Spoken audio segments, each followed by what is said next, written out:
Hello, everybody. How's everybody doing tonight? Happy Friday night, everybody. Let's get an audio check. How's everyone doing? 1 second here.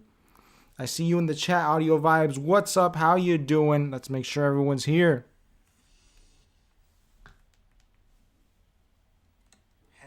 All right, our audio's good. How's everybody doing? What a wonderful night. How's everyone doing? It's Friday. 4HL is over. We're all here. We're all here for our show. We're here to a little nightcap for the week, right? It's been a crazy couple of weeks here. And I didn't think I'd have much to cover today, but there's a lot of interesting stuff going on. A lot of interesting stuff. I don't even know we'll have time to get to everything. I think that we have to start. By the way, welcome to the Leo Show. My name is Leo, everyone. Please like, comment, and subscribe below. It takes half a second. Do not share this channel. You must be blessed with this channel. You must be blessed by the algorithm with this show. You cannot share this channel, man. If you share this channel, it ruins it, man. You got to be blessed. So everybody, how's everybody doing today, man? How is everybody doing, man? Everyone having a good time? Perfect. Here we go. So we're lined up here. One of our most active chatters here, Foil Hat, asked me to cover a little bit of Piers Morgan's earlier part of his interview with Don Lemon, where he spoke to Steven Crowder and Joe Walsh. Sorry, I just have some stuff here in my pocket. And I saw a lot of positive reception to our coverage of Piers Morgan. A lot of people appreciated it. It was very, very cool. So with that, I think it's worth doing just for fun. We might revisit Piers Morgan every once in a while just because he is truly the greatest to ever do it. The GOAT, as we said yesterday. So let's watch here. This segment was interesting. Not as good as the Don Lemon section, in my opinion. But I think it's good to see how Piers Morgan can create a heel. Just as Vince McMahon, I'm sorry, guys. I didn't grow up with professional wrestling. I've only started to appreciate it now. Created heels. Piers Morgan has created a heel in Joe Walsh. This guy who ran for Congress, for president, against President Trump, one of these never Trump Republican types. And it's very cool to watch how he created a heel. After that, we'll get into our greater stories. But here, first, let's see him interact with Steven Crowder and Joe Walsh. Truly some of the funniest things I've seen. And taking the temperature down.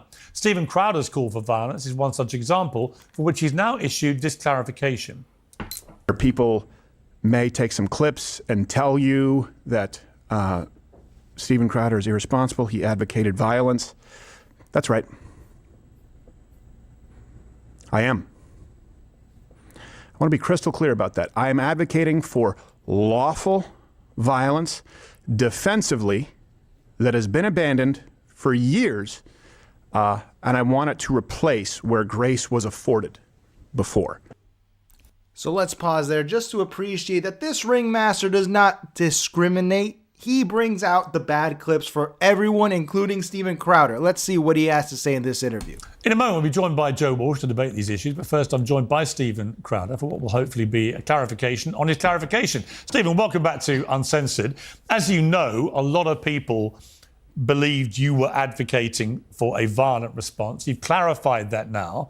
And people are saying, is that a sincere clarification, or have you just calmed down? It wasn't a clarification. It was a repeat.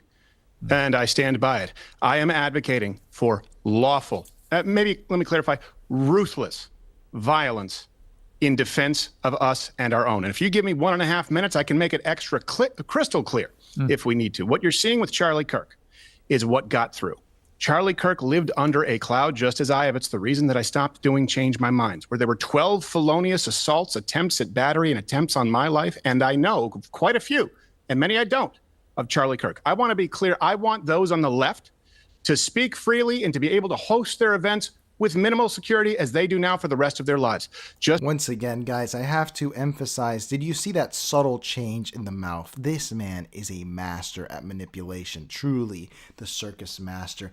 Just immediately put Steven Crowder on the defensive and just he's letting the tiger run, growl at the audience. Do it. Audio Vibe says, wow, a collection of the worst people on the planet. Come on, Audio. You can't appreciate how good this is. You can't appreciate someone bringing together the greatest show on earth. Just as surely, I want them to be deathly terrified of showing up and acting with the increasing violence as they have at our events. And that goes both ways. Hey, if there's a spat of right-wing violence that's spreading across this country, treat those people the same way that we treat yours. But you won't find it. And let me just address a couple of things here. What I think leads to violence, they'll try and blame it on Donald Trump. They'll give us a bunch of reasons. Let me be really clear here. Joe Walsh will say that this is an overreaction. He said that yesterday. He doesn't understand why this is a big deal. That's untrue. He will say that statistically more violence comes from the right. That's provably untrue. He has been stating for days that the shooter was in fact not a leftist and we didn't know. That's provably untrue. He will create a false equivalency between Charlie Kirk and the murder of the Hortmans in Minnesota. That's provably untrue. And finally, he will place blame, as the left and the spineless right does, for all of this on... And here we see the tiger trying to reveal the whole show. But does this make a difference to Piers Morgan or the show itself? I don't think so. Donald Trump, conservatives, rising figures, and the rhetoric for temperature... What's up, Full Hat? We're here. Thank you for this, man. We're going to have a good time covering this, my man. That's for you for the recommendation. Let's watch the GOAT in action, Piers Morgan. In this country, that is provably untrue. Donald Trump ran on Law and Order and won because of leftist violence. All of this, let me finish with this. All of this is by design so that the left and spineless right can make this conversation about conservatives responding to the cold-blooded terroristic assassination and gleeful celebration thereafter of a young man who did nothing more than sit down at a table and allow anyone to speak their opinion. And I know what it's like because I was in that spot. I started it, and Charlie cited it as inspiration. If I could change one thing, and I do believe that I'm partially responsible for this, I've failed people. I've had to do a lot of soul searching. When I did change my mind and started in 2016, the idea was, hey, calling the left on their bluff, civil dialogue with anyone to the tune of billions of plays. Audio says he sounds like an attorney doing an opening statement. Yes, this is not a tiger that Piers Morgan brought in illegally from Sri Lanka. This is a refined tiger on lease from the Brooklyn Zoo. This is Steven Crowder, an experienced man. Of course he's going to sound like a defense attorney. He is ready to give his opinion. He is here to try to bring the show down to his level. But Piers Morgan will not allow that.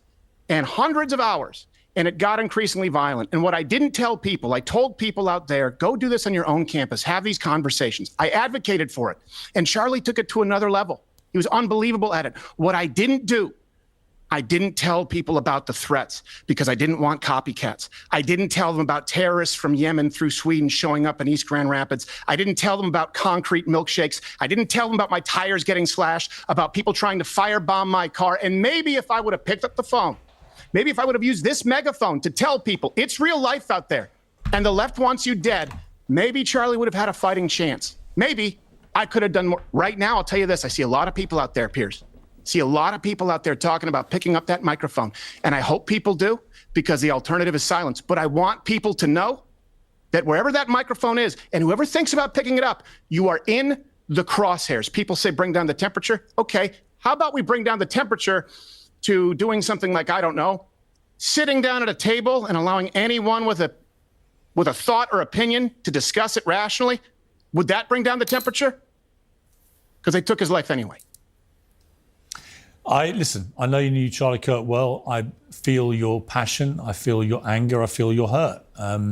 It's a painful time. I think everybody on the conservative right in America, it's a very painful time. And I feel that. But in the interest of fair play, which Charlie Kirk would want. By the way, this is an important tactic to point out that Piers uses. If you've ever studied hypnotism, which I highly recommend you do, it's a great field to study. His agreement here, and you'll see Piers sometimes even going, right, right, right. That is all Ericksonian hypnotism. He is subtly agreeing and allowing and enforcing what Steven Crowder does. He's making him more comfortable going into his trance, as it's known in hypnosis. This is not random. This is well done. He knows how to manipulate people. He's a very smart man. Full Hat says, I've been following Steven Crowder since the beginning, Leo. Dude, I followed Steven Crowder for a bit in like 2016. And you say, I will admit he is hyperbolic in the current circumstances, but he is correct. Well, we know, me, I'm agnostic on the whole thing, but I'm glad you can take that interpretation. I see Margaret is here. Margaret, how are you doing? I hope you're doing well. want. We have got the former Republican congressman and the host of A Social Contract, Joe Walsh, joining the debate. And this is the genius, is creating the heel. Look at this guy. Hashtag no kings. Be brave. Screw silence. The social contract. It's on us. This, if you could make a beta Republican in a lab, you couldn't make someone like Joe Walsh. Why would Pierce have him on? Because this is the heel. This is...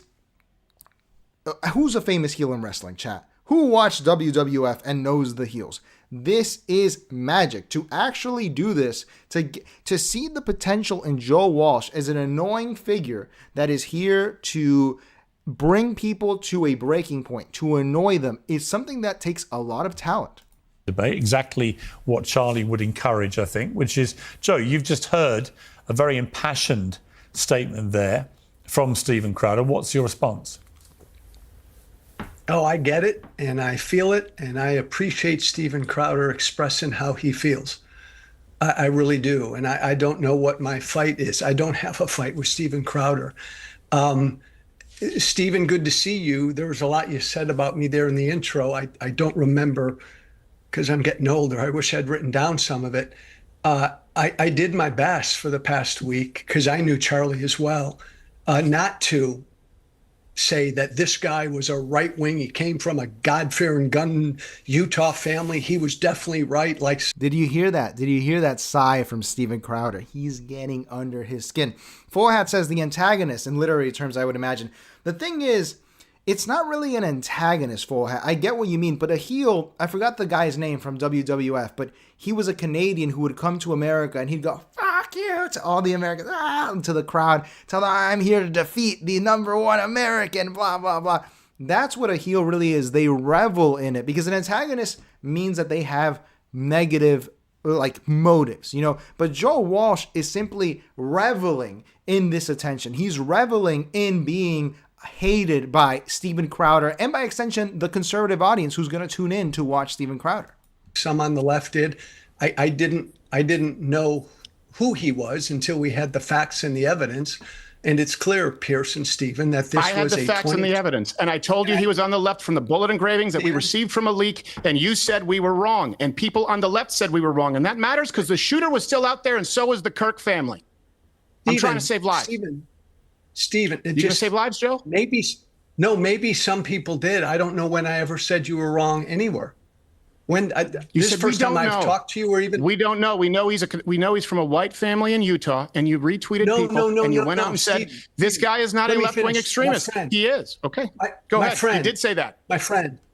The antagonistic use of my friend. This is it, but it's not even antagonistic, man. It's just, how can I get under your skin? How can I make my point by getting under your skin? Because the goal is not really, as we said before, Piers Morgan's not looking for a debate. You're not looking to learn when you're watching Piers Morgan. You can learn if you want, but you have to analyze at the meta level. What we're looking at here is someone who is just trying to get a good show. And Joe Walsh, I imagine him kind of understanding his role as opposed to some other people who go on the Piers Morgan show. There are people, I think even Steven Crowder falls into this, who thinks this is a legitimate platform to get his ideas across. But Joe Walsh understands his role here, and he plays it incredibly well. Forhat says, I can get along with that motion. Absolutely, man. Everyone can appreciate this genius once you know what it is. This is why Piers Morgan is my hero. This is why he's my hero. From the moment Charlie Kirk was assassinated, I said, we don't know who did it. And once we found out who did it, we don't know why he did it. So let's all wait to figure out why he did it. But we did yesterday. Stephen. And I remember you saying that he sold his soul to Trump before the body was cold, and criticizing his wife. Stephen, let me finish, brother, please. And then we find out in no uncertain terms, by the way, Pierce, which I think all of us could have guessed, this was a political assassination. This 22-year-old young man hated Charlie Kirk, and so he picked up that gun and he shot him. Clearly, and as you've said, Pierce, it's clear that of late he had become radicalized with leftist ideology. Now we know it. This will go down in history as an act of left-wing political violence. Yes. I mean, I would say, Stephen, that is an honest statement.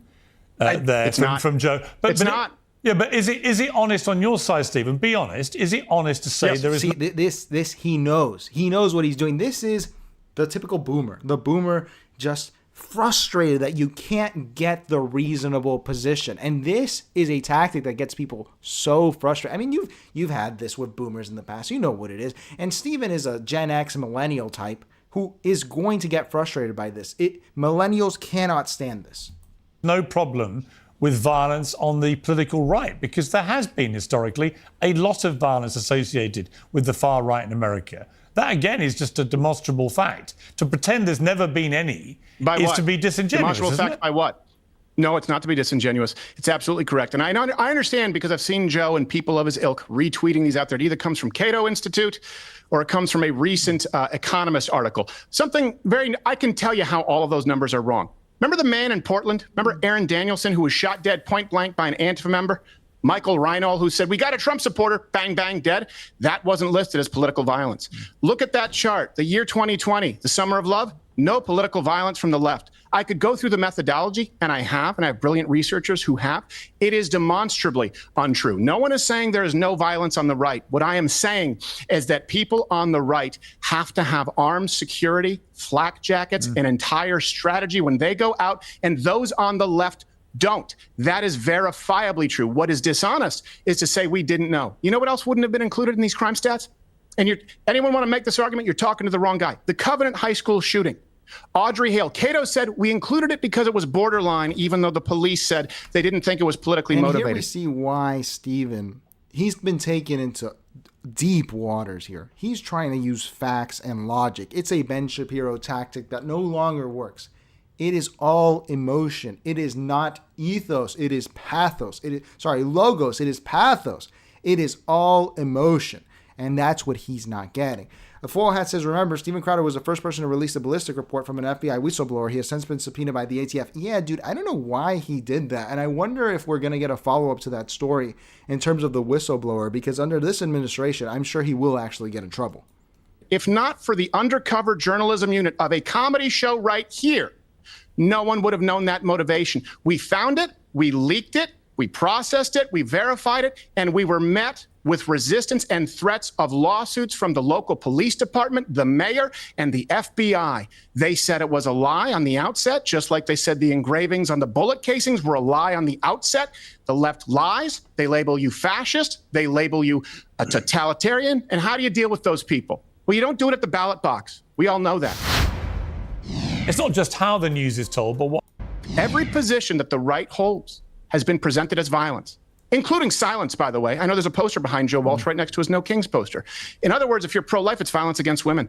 If you're against men and women's sports, it's violence against trans, it's genocide, it's erasing them. If you're against Juneteenth as a holiday, it's violence. You're pro-First Amendment, violence because you're inciting violence. You're pro-Second Amendment, violence because you believe people should be able to commit gun violence. And then if we remain silent, that's also violence. And so people deal with the right with violence. Here's my challenge. Find me one example of a Charlie Kirk on the left, not an elected official. I'll allow any speaker, any comedian this century, one example of somebody who was murdered, assassinated, hemorrhaged out in front of his family in cold blood and gleefully celebrated thereafter. And the polls show that a majority, according to YouGov recently, of Democrats think it's somewhat too acceptable. 38%, 77% of Republicans said not acceptable at all. Okay, now for the reply. Remember, Stephen gave the whole show away. What I'm saying is that Charlie Kirk was hunted. He was hunted. We are being hunted. And I don't want to see any more dead friends. Violence, absolutely. Lawful, ruthless, defensive violence. Okay, Joe. Pierce, I'll just be brief again. The data is pretty clear, and historically it's been pretty clear that there's political violence on the right and the left in this country for years. Steamrolling, not even addressing Stephen, which makes him even more angry because he's just talking to Pierce. And I could argue, and I would argue, but I won't here, that there's historically been more political violence coming from the right. But suffice to say, I think you and I, Pierce, would agree, there's a history of, hey, Stephen, let me finish, man, please. Please argue it. You can't just make a vague claim and not substantiate it. Pierce, you and I would agree, for the sake of this conversation, that political violence is in fact, is in fact a both sides problem. Stephen, you would acknowledge, I think, that there is political violence on, and there has been political violence on the right as well. So why don't we all just condemn it all? That's what we all should do. Yeah, Steve? no, I don't. I don't agree with the premise. And I'm having to agree with a nebulous premise because you presented no facts. The very source that you cite, and by the way, I'll make all of mine publicly available. Hold on, I'm finishing now. Let's do it like grown-ups. You can cite your sources online. George Floyd riots, not included. Daryl Brooks, Waukesha, not included. Antifa, not watch him just watching them, genius. Included. Man shot dead for voting Trump, not included. Those numbers are not to be trusted, and neither is someone parroting it. I'll answer your question if you answer one of mine after. Go ahead, please. Melissa Hortman, the Democratic state legislator in Minnesota, 3 months ago, gunned down by an anti-abortion Trump supporter. Yes or no? Wrong.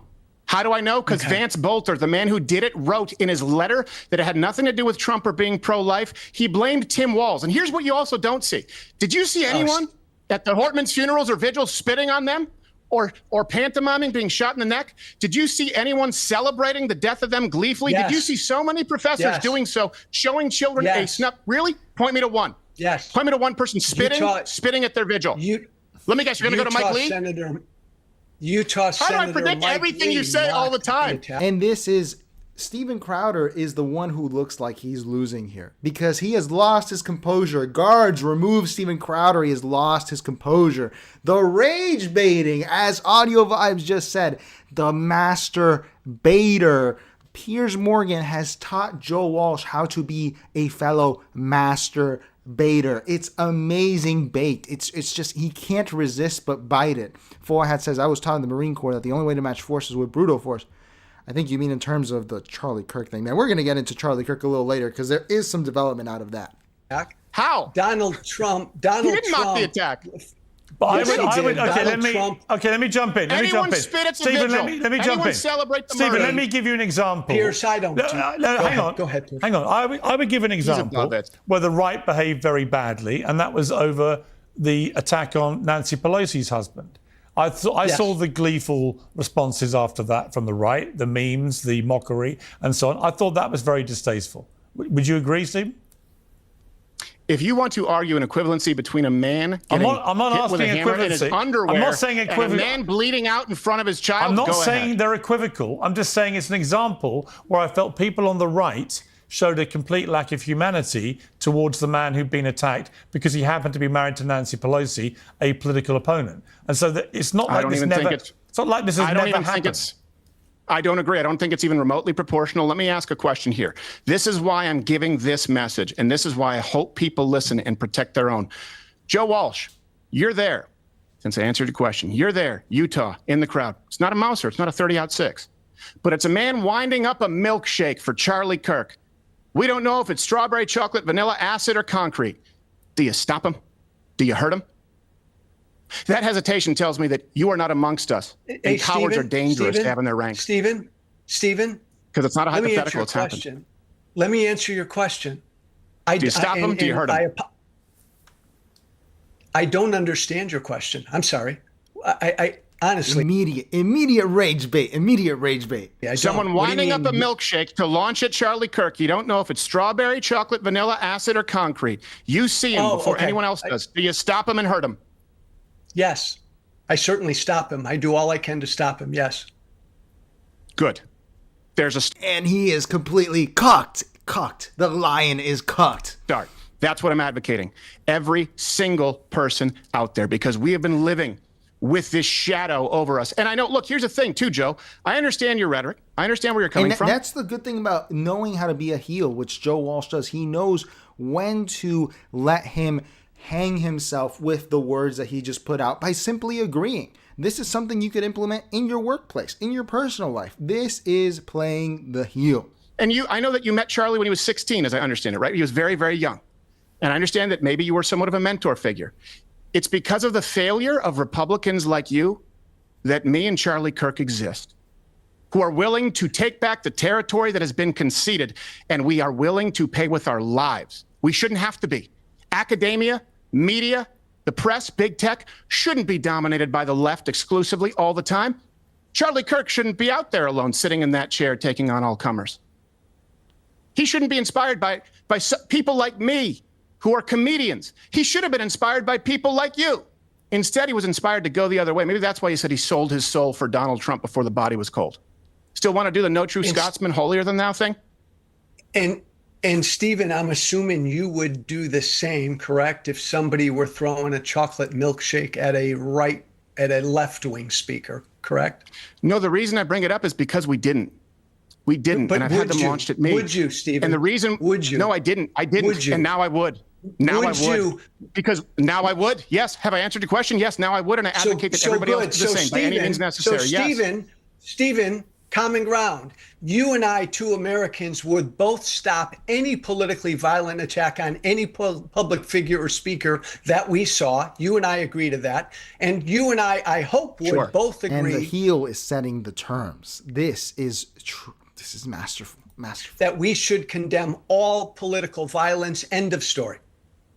I am condemning, of course, all political violence. It is coming from one side, and the prescription is ruthless, aggressive, defensive, lawful violence on anyone who tries. If someone behaves in a way, for example, I've been sucker punched, I've been collar dragged, I've had attempts on my life, I have been doxxed. If anyone behaves in a way where if they behave that way at a town hall, at a restaurant, you with your family, would result in their severe ass beating, they deserve it at a political rally. They deserve it at a private function and a public speaking engagement. And the right has not been doing that because we've been taking the high road and the left has acted with impunity.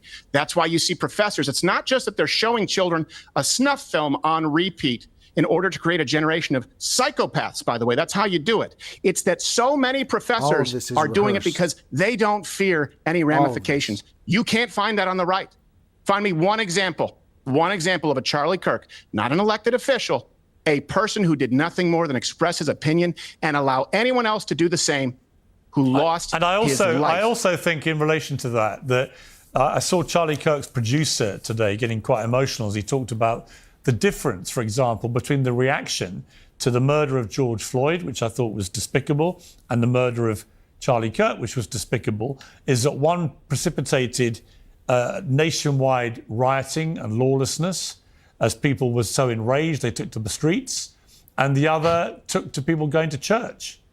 You know. Also, call me when Charlie Kirk died with a speedball. He mugged a woman with his toddler in the house. I thought it was an interesting. George Floyd hurt people. I thought it was an interesting observation, Joe, in terms of the difference. This, by the way, this here that he just did, you could call it digital cutting. It's a British thing, cutting, where basically if you're in a conversation, you shift away from the third person you want to cut out of the conversation, and it's very effective. It's actually very aristocratic. Try to implement it when you want to cut someone out of a conversation, just completely cutting Stephen out by not even addressing him. And I appreciate that, Pierce. Let me sneak in one more thing before Stephen goes off. Also, the setting it there before Stephen goes off. He is setting the show up for the viewer. Assassination of Democratic Melissa Hortman in Minnesota by an anti-abortion Trump supporter. You didn't see violence after that. And the other thing you did not see after a... Let me finish, Stephen. Let me finish, brother. The man who blamed Tim Walz. Truth matters. Truth. Dishonesty foments violence, Joe. After a Democrat was assassinated in Minnesota, you also did not see the Democratic Party and the left declaring a war on the right, saying that they did it, the evildoers did it. This is a battle between good and evil. You didn't hear any of that when a Democrat was assassinated. We should condemn both, Pierce. Condemn anybody celebrating Charlie Kirk's murder. Condemn it. And we should also condemn anyone using Charlie Kirk's murder to declare some war on half of the country, and this is a battle between good and evil. Both of those reactions are dangerous and despicable. Final word to Stephen. Stephen, final word to you. Stephen, you got the final word. Yeah, wrong. I think using Charlie Kirk is saying that he sold his soul to Trump before the body's even cold. I agree with Charlie Kirk's reaction to George Floyd because the media lied. Lies foment dishonesty. And I'm not calling for a civil war. I made it very clear I want the left to be able to continue to speak without security, as they often do. I just want them to be deathly afraid to try what they've been doing with the right for a very long, forevermore going forward. But if we talk about this, hey, there's one time that there weren't riots. Yeah, what about all the times that there were and they weren't registered as violent crime? Charlie Kirk didn't hurt anybody. George Floyd did. Charlie Kirk is very, very different from George Floyd. Dishonesty is what foments, I'll leave you with this, is what foments violence. And you know what? When you say war of good and evil, show me one time where the people who are actually evil are willing to paint a war of good and evil. Because you know what? If it ever comes to that, God forbid, maybe the people advocating for abortion up until and including birth and genital mutilation for children, including hiding them from their parents in the state of Minnesota, maybe they could look around at themselves and say, hey, if this is a war of good and evil, maybe we're the bad guys. Okay, I'm going to leave it there. Thank you. And that's why. That's what I'm talking about. That's why he's the MVP. That's why he's the GOAT. The GOAT. We didn't get the explosion we wanted out of Steven Crowder on this, but what we did see is that Steven Crowder, despite having probably the facts on his side, he came out looking, I mean, just look at his face here. Look at the eyes. He was brought into deep waters and taken out with a kimura. And Joe Walsh was able to do this simply by being a boomer. What a genius. Piers Morgan and Joe Walsh, kindred spirits. I'm sure he taught him a lot. Full Hat says the reason Piers Morgan is so successful is because he has the ability to sit back and STFU when necessary. Absolutely. Silence is power. You have to use your silence. Absolutely.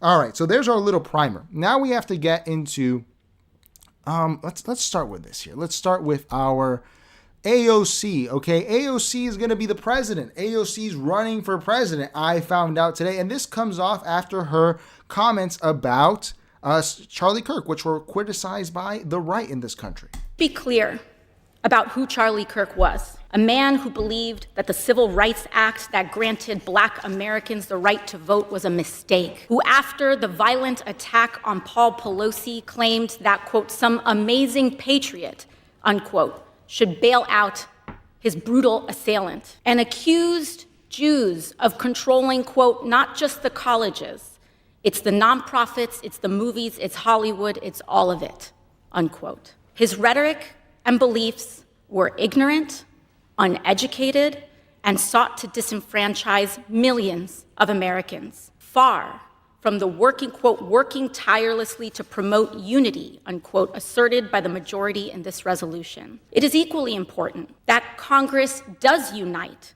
to reject the government's attempt to weaponize this moment into an all-out assault on free speech across the country, all in the name of Charlie Kirk. President Trump and the FCC are now cynically threatening to shut down ABC and any outlets who give airtime to the administration's political critics. This is a disgusting attack on the American people and the very First Amendment rights that define us as a country. It is also the ABC Corporation's responsibility to refuse to embolden and participate in this corruption and escalation of censorship. We continue to pray for Mr. Kirk's family and loved ones in the wake of this terrible act. I am thinking especially of his children and his wife, whose grief cannot be measured. We should be. So this was genius, okay? Whether you agree or disagree, AOC gave the best post-mortem attack on Charlie Kirk that I've seen. She was reading, this was clearly written by a staffer, and it made me suspicious when I saw it because it made it so anyone who attacked her, everything she was saying was factual. Was it truthful? I mean, that depends on what you believe, but it was all factual. Very, very smart and very measured from someone you wouldn't expect this from usually. And this goes towards my wider theory that I guess I haven't shown you guys before, but I have a theory that AOC, I've had it from the start, is a genius. I think she's a secret genius if you want to be a little crass, because I think she's actually incredibly intelligent. And to do this, to demonstrate this, let's actually look at her early life on Wikipedia, which this is when I saw it probably like 10 years ago at this point, man. And I was like, this girl's a lot smarter than people are saying. She's really, really smart. All right, let me get this over here so you guys can read it with me. Everything says AOC is good at campaigning but terrible at speaking. Hey man, did you see how she knew how to speak about this particular event? It seemed like the best way of getting attention, but having the facts on her side. Very smart of her. I did not expect this from her to in this moment. When she wants to be smart, she can be smart. And how you doing, man? How's New York? How's everything? Full Hat says, does anybody know that Charlie Kirk and his organization personally funded dozens of African-American children to go into the White House, amongst many other things? I didn't know that, man. I don't think that that's publicly known as much as, especially after this week, people aren't going to remember him for that, man. Let's make this dark so everyone has a little easier on the eyes there. All right. So we got to read this here. Robert, what's up, man? How you doing? I want to date her. Dude, this would be a person to date because this is a genius, and we're going to prove it here. This is someone that if you date her, she will help you get ahead. I had everything says, but can she beat Gavin, Patrick Bateman, Newsom? Battle of the sexes, man. It's going to be fascinating to watch if it happens. But let's read her early life and see why maybe she could. Because Patrick Bateman has the background that he was raised a Getty. He's not impressed by money, and he's very smart. But look at her here. The important part here is this. Ocasio-Cortez attended Yorktown High School, graduating in 2007. In high school and college, Ocasio-Cortez went by the name Sandy Ocasio. This is what she's often attacked with. But here, look. She came in second in the microbiology category of the Intel International Science and Engineering Fair in 2007 with a research project on the effect of antioxidants on the lifespan of the nematode Cenorhabis elegans. In a show of appreciation for her effort, the MIT Lincoln Laboratory named a small asteroid after her, 23238 Ocasio-Cortez. Did you know that? I knew that 10 years ago because I read it. And furthermore, in high school, she took part in the National Hispanic Institute's Zorena de Zavala Youth Legislative Session. After graduating, she became the LDC Secretary of State while attending BU. Ocasio had a John F. Lopez Fellowship. And here's the other part here. During college, AOC was an intern for U.S. Senator Ted Kennedy. Oh, let's see that there. In his section on foreign affairs and immigration issues. In interviews, she said she was the only Spanish speaker in the office and the sole person responsible for assisting Spanish-speaking constituents. Ocasio-Cortez graduated cum laude from Boston University in 2011 with a bachelor's degree in IR and economics. This dumb bartender thing that they try to say about AOC, I don't buy it, dude. This lady is smart. I think that anyone intelligent in politics can see the threat that she presents to Republicans and that she could actually win. I had everything says just idiotic and why politicians getting arrested by ICE. I saw it, dude. I don't think we'll have time to cover it this week, but I saw all of them getting arrested in Brad Lander. That was very interesting. We are going to cover some of ICE, though, today. Robert says, my wife would kill me. Mistress AOC. Forehead says, because that is not the convenient truth. That is the problem today. Facts don't matter anymore. Everything is driven by feelings and opinions. Absolutely, man. But the truth is, Forehead, it was never driven by truth. And that's why we are free on this channel. Because here we are Baudrillardians and we embrace the fact that there is no truth. So let's see here. This was the announcement from CBS that she is running, or she probably paid them to cover this somehow, or seeded it in someone's mind to say this. This was 4 months ago. So this has been a process that has been going. You know, she's getting to the age where she can run for president. You've been thinking about these days, well. Yeah, I bet. That's former Vice President Kamala Harris teasing her. And I hate everything says all of this to be a bartender. She sounds like a plant at this point. I hate everything. You are right. She does sound like a plant. You know who else sounded like a plant to me was Stacey Abrams, who was actually a member of the CFR, the Council of Foreign Relations. A lot of these people that conservatives like to go, oh, dumb AOC. Dumb AOC is pretty smart. You guys don't realize that she could be a plant. That's how good she is. That's how smart she is. Potential political future during her first major speech since leaving office. Now, sources say Harris is currently considering 3 options going forward. She could decide on a gubernatorial bid in her home state of California, a 3rd run for the presidency, or to not seek elected office at all. A former senior Harris campaign official tells CBS News questioned. As Democrats work toward finding their new messaging and identity, New York Congresswoman Alexandria Ocasio-Cortez has been leading packed rallies around the U.S. with Senator Bernie Sanders. Her rising profile has some wondering if she might be the party's best bet to counter President Trump. Joel Payne is the man to talk to about all of this. He's a Democratic strategist and a CBS News political contributor, joining us from our D.C. bureau. Good morning to you, Joel. Let's start with AOC. She may try to lead a House Dems on the Oversight Committee. You've got some high-profile retirements brewing as well. What do you think her political future is? Errol, good to be with you. You know, she obviously was a candidate initially for that oversight ranking member spot for Democrats, and that initially went to Jerry Connolly. What's important here isn't what's said about it or whether it's going to happen. The fact is that it has been planted in the minds of the American public through CBS and through other news outlets that she could run for president, that she is being presidential in her behavior. And today what we got is probably the smartest man in American politics. I know some people may not be fans of him, but I actually think he's a super smart guy, which is Steve Bannon addressing this. We're going to look at this right now. Let's get through our chats here. Robert says, if Trump doesn't get the inflation under control, Republicans are history.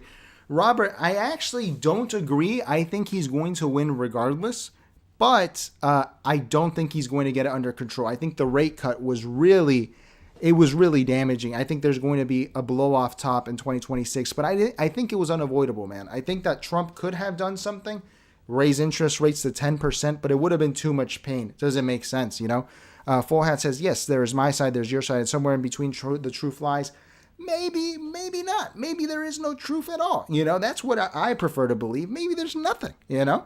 Robert says Harris is damaged goods. Harris, I think her career is over, man. She really messed up. And I think a lot of people don't consider this, and this is a cruel fact of reality, which is that anyone who works in politics has seen the failure of Hillary Clinton and Kamala Harris. So anyone who has any sort of attachment to prestige is not going to back a woman candidate. I'm sorry, it's not going to happen. At least from the Democratic side, they have seen that it is not possible twice in a row.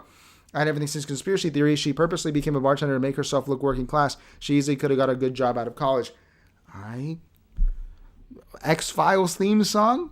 I'm not saying you're wrong. I'm not saying you're right, man, but it sounds plausible. Fuad says, does anybody hear about the 8 indictments they had in Minnesota for a $1 billion Medicaid scam against homeless people? I did not, man. I'm going to look into that over the weekend. That's pretty cool. All right, so let's see what Steve Bannon had to say about this on the Megyn Kelly Show. There's a report today that AOC may be getting ready to run for president, that her team is looking, and I know you've said she could potentially do it, but her team is looking at maybe Senate. Chuck Schumer is, I think, going to be 78 when he runs for re-election. That's really old, and the Democrats seem to get that now. Or she might just go for president. And at the same time, this happened today. The Republicans in the House introduced a resolution to honor Charlie Kirk. It condemns the murder, and it praises Charlie as a courageous American patriot who boldly lived out his faith with conviction, courage, and compassion. Calls on all Americans. By the way, once again, not only is Steve Bannon smart, he predicted who the Pope was going to be. This is a man who really understands the inner workings of politics across the world. Regardless of race, party affiliation, or creed, to reject political violence, recommit to respectful debate, uphold American values, and respect one another as fellow Americans. Democratic leaders, including Hakeem Jeffries and nearly 100 rank-and-file Dems, voted for it. But 58 Dems voted no. 38 voted present. 22 didn't vote at all. Among those who voted no, the squad. Jasmine Crockett, Pramila Jayapal, Ilhan Omar, Ayanna Pressley, and then there's AOC, who said the following. Rhetoric and beliefs were ignorant, uneducated, and sought to disenfranchise millions of Americans, far from the working tirelessly to promote unity. Whoa, Robert! Thank you, sir. Thank you for your continuing support, my friend. I really appreciate that super chat, man. Truly one of our best supporters. I appreciate you, man. Thank you a lot, sincerely. Have a great weekend, my brother. Everyone else, you too, Robert. Everyone have a great weekend, guys. Go out there and find someone that loves you. I mean, Robert, you're already married, so you're good on that. But everyone else that doesn't, go find someone that loves you. Fullhat says, we know how Ilhan Omar got her millions. Dude, if she was in Medicaid, I'm not one to talk because I'm in Miami, and that's kind of the Miami scam, the Medicaid scam. But yeah, I had everything says get the tinfoil hat, Leo. I'm telling you, that's a good theory. Dude, I'm not disagreeing with you, man. I think it's a good theory, too. I think AOC may have been a secret. Dude, it's a great cover to do a bartender. Someone that smart who has an asteroid named after them is not a stupid person. They can't be. It's impossible. If she's good at scientific stuff, there's no way. There's no way. Quote, asserted by the majority in this resolution. Then she voted no. She refused to join in the resolution. Consequences to her politically for doing that? I would love to have her run for president of the Democratic side. It's a contrast, right? What you see is what you get. If that's what you think can lead this country, is that where your values are? Is that what you think will continue to promote American freedom and liberty and ourselves as the greatest industrial power in the world? AOC, this shows you how frivolous they are. This shows you how they're not serious people. And they've controlled the media and they've controlled the apparatus, and they hate us for the fact that we're taking that apart and taking it away from them. That's where the hate's coming from. Because in the old days, you could jam down a Barack Obama out of nowhere down your throat, and you just had to accept it. They're in the business of jamming people down your throat, and they think they can jam AOC down your throat. Hey, I say bring it. I'm all for, we love democracy, because with the MAGA and the... Now, this is interesting because in the past, Steve Bannon has said that he supports AOC's the way that she actually could win because she speaks to economic issues. So now, Steve Bannon, if there's any fault he has, is that he's extremely loyal. He's a very loyal guy to President Trump, despite many disagreements and being publicly humiliated by the guy. Very publicly humiliated by him in the first term. And here he's kind of saying, bring it on, but I can tell. I met Steve Bannon. I met him once. And he this isn't fear. This is a man who loves to be in the arena. And that's why he's one of the GOATs as well. That this would be a good race. This is a guy who understood that Bernie was a guy who understood the economic issues along with Trump. And he truly does appreciate AOC and the potential for power. Let's see what he has to say. Forehead says she's, all right. That may be true, man, but that's a wild one. And Robert says, no problem, most logical vlogger out. Thank you, man. I appreciate that. We try to keep it logically illogical. We try to keep it Baudrillardian on this channel. Movement, we can't be beaten. You look at right now the shift of demographics in this country and the shift inside the states. We cannot be beaten. So if they want, please don't waste a Senate run. Throw up there and let her run for president. We love it. Let's do it. You don't feel threatened by her at all, like if she got the nomination? I do not feel threatened. I do not. Listen, she's a very crafty and cunning politician, but you see what she stands for and who she is. Let's take the best. If they Newsom and her, let's go. Let's roll. Give us your best shot. Have you ever gone through something in your life? This is our next video, man. We can't do it. But here we see. So there's he is tempting it. And I think that in a lot of ways, Steve Bannon is, I'm reading into it here, and maybe I'm projecting too much because, it's my reality and I'm seeing in him what I perceive, which is that if you have AOC running against President Trump and the MAGA movement, at least you have nominally two movements that are speaking to the material conditions that people are struggling with. And this would be better for the country in the perception of a populace like Steve Bannon than having neoliberals on both sides running against each other. Neoconservatives maybe on the Republican side against neoliberals, but at the end of the day, they're all neoliberals. So I think that this is truly an invitation from AOC from Steve Bannon.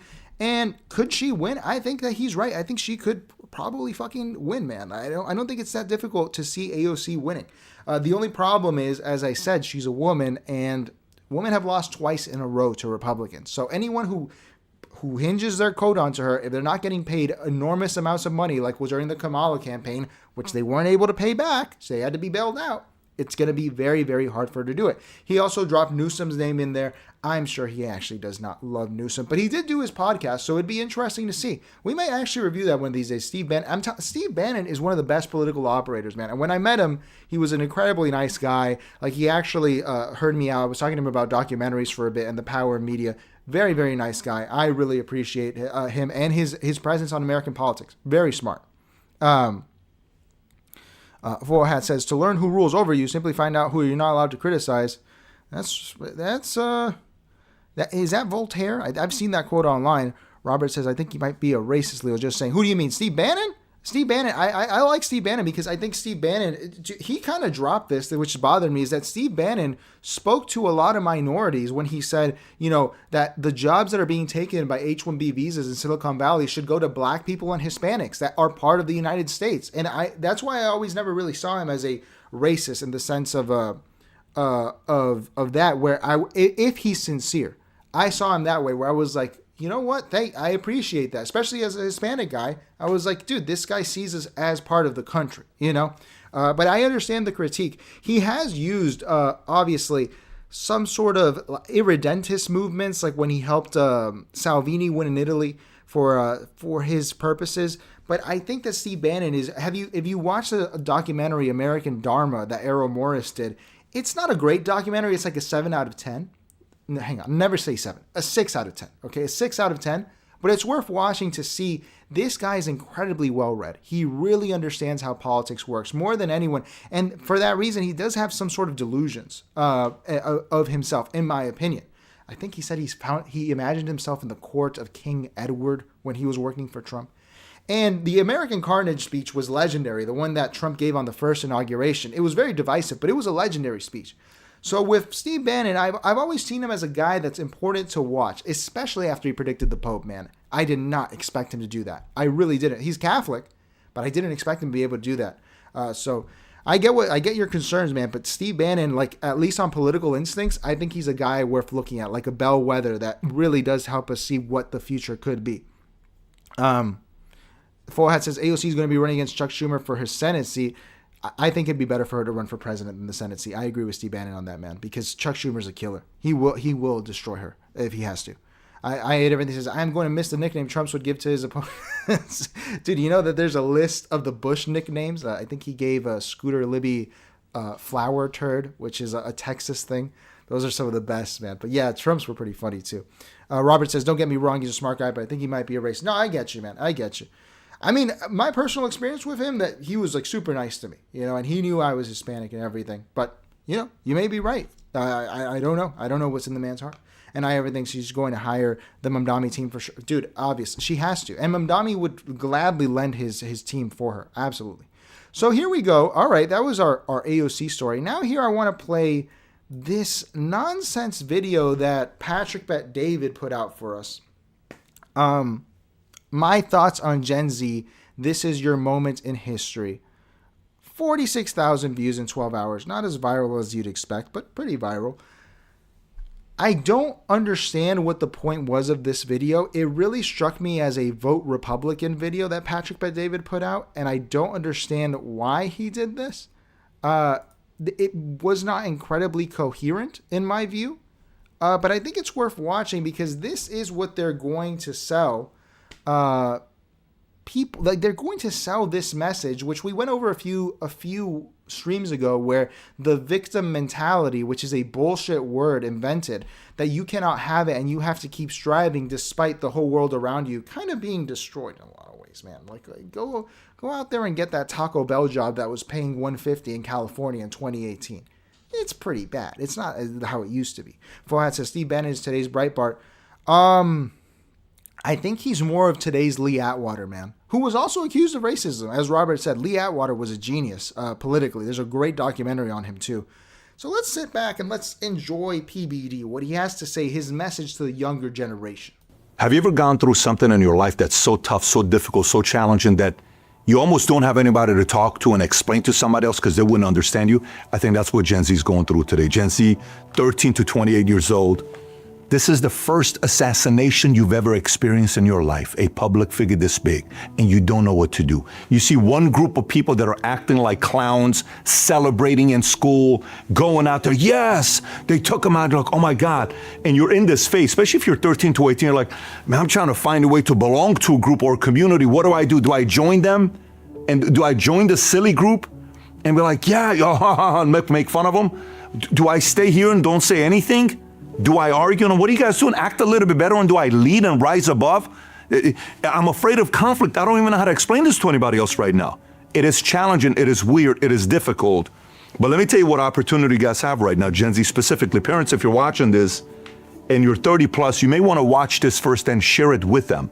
Because I remember as a kid, when my parents went through a divorce, nobody knew I was going through it. Some of you guys, maybe your parents went through a divorce as a kid. I was 11, 12 years old. And all your friends' parents are together, most of them. I'm Armenian, Assyrian. I'm like, man, I don't even know how to talk about this. It's embarrassing. I feel like, my parents failed and I'm part of a statistic and I don't have a father to talk to. My dad's not there every day. I don't know what to go through as a young boy growing up, young man growing up. But you don't want to say that to anybody else. What the fuck is he talking about? I love this salesman thing that he does, and I don't know who it works on. This was just a minute and a half of word salad. So far, the only real calls to action I have is don't join the silly group celebrating after Charlie Kirk's assassination. This is the first public assassination you see in your life. What other public assassinations? I guess that Patrick Bet-David's old enough to have seen Anwar Sadat assassinated? No, he's not that old, right? Not Indira Gandhi either. Maybe Indira Gandhi. But this is pretty unique. I mean, he's talking about it like it's something that every generation goes through. 9/11 is kind of an assassination, but it's more of an event. I don't know what he's talking about. Let's continue. Because you're weak if you bring that up to your friends. And you could go 3, 4, 5 years of not talking about this to anybody. So what do I do while I'm going through this? You went through it as well in COVID the last 5 years. So Gen Z, if you're 13 to 28, what were you in 2020? 8 to 23? What was that like staying home all day? What was that like being forced to either take the vaccine or not take the vaccine, and the arguments and the fights and the bickering? And I want to go back to my friends. No, you can't. I want to go see my grandparents. No, you can't. I want to go see you can't, not right now because they're sick or they're this. What are you talking about? How do you explain that to somebody who's never been through it before? I'm 46. I've never been through a pandemic till it happened last 5 years. Once again, what is he talking about? Yeah, we went through that. It was horrible. It was honestly the worst time of my life. It was the worst. And by the way, I think that this message rings hollow to a lot of young people that he's trying to talk to, these Gen Zers, because no one recovered from COVID. This thing destroyed a lot of people. It really did. I'm an incredibly lucky individual. But, dude, you try to go out and get food or talk to people, and they're not the same as they used to be. And you remember the old world. So I don't even understand what I'm supposed to take away from this. Did I come out stronger? Definitely not. The world came out weaker and more antisocial and more dangerous than before. So I don't really understand what the message is that Patrick Bet-David is trying to give us about the pandemic. I had never been through a pandemic. Okay, dude, but you were like a millionaire already. You had already worked your way up there. I don't understand what the message is. And I don't understand what the message is because there is no message yet. I don't get what the thoughts on Gen Z are here. I had everything. So sometimes you got to say stuff to sell things. Dude, that's what it seems like. It seems like he's just saying stuff to, but what is he selling? Seriously, what is he selling? I don't get it. Audio says pain zone. We're in the pain. We got to get a pain zone sound on the soundboard. We're going to start doing that. We have to go through it, and you went through it. So a few things. I don't think message has been given to you because this just happened like boom, and you're inside a tornado. As a young man, as a young woman, trying to figure it out. Some of you guys are still in school. Some of you guys just graduated high school. You're in college, campus. Your free parents are not there. So you're kind of trying to find your own identity. Some of you guys, college is done. Career is starting. This happened. Am I a Republican? Am I a Democrat? And am I an independent? Why should I care about politics? I don't even care about politics. Why do I pay attention to this stuff? What do I do? In every one of these situations as you're going through it, if there's a few things I can tell you for you to be thinking about. Number one, do not be tempted to join the silly group. There's going to be a lot of silly kids who don't. This makes no. What is the silly group? What is he talking about? Is he talking about like the hippies in the 70s? You should have joined the hippies in the 70s. If you were there, doesn't matter what your ideologies, you should have joined them. The hippies went on to found Apple Computer, the music industry, David Geffen. Phil Knight wasn't exactly a hippie, but he definitely wasn't a square. Why would you not join the silly group? In fact, the yuppie group, there's no yuppie anymore really in a lot of ways, but you should join the yuppies or the sillies. The rest is to be permanently middle class and destroyed. What's the point of that? This message, dude, and he's saying, oh, you don't know what to do because you've never been involved in politics. You're wondering why you should even be involved in politics. Yeah, I think there's a lot of apathy because people don't see politics as a solution. A lot of people no longer, this is why I think it's a Trump ad, because Gen Z has turned against Trump, not in favor of the Democrats, I don't think, but towards apathy and seeing that things did not get better economically. They did not. Unless you joined ICE and got a good ICE job. I mean, what are we arguing here? This is something that they are going to have a lot of trouble with Gen Z and the following generations, especially this older Gen Z crowd. The people that are like 20 through 30. These people are completely dropping out. They're completely dropping. And I got to tell you, they are completely justified because a lot of people, including myself, man, you were on a track before COVID hit. You were on a track. You were going on a track. And they took it all away. And now they're saying, oh, go back on the hamster wheel. You stopped the hamster wheel. And that means you can stop it at any time. So why would I make any investments in a system that can uproot it at any moment? If you got out of college, you did everything right, you had your degree, you had job offers taken away. You were early in your career, you were able to be cut from your job because someone else could do that job for less pay. How do you get someone like that to buy back into the system? I think it's incredibly difficult. Forehead says, do you mean the hippie culture that became in charge of the music industry and created gangster rap to purposely put... look, Forehead, I agree with the conspiracy. It's not a conspiracy theory about gangster rap, right? But I do have another view of gangster rap that's a little bit more esoteric that I might break down in one of my videos one of these days. But what I'm saying here is, dude, regardless of if that's the case, the hippies won and the middle class lost. The hippies and the yuppies got together and they just graped everyone else. So why would you not have joined them? You know what I mean? Like, if you wanted to be successful, that's what you had to do. So that's all I mean. No value judgment, value-free analysis here. They were the ones that won. They won the culture war. They won everything. Don't have somebody that's talking to them directly, who are acting like a fool. Don't join them.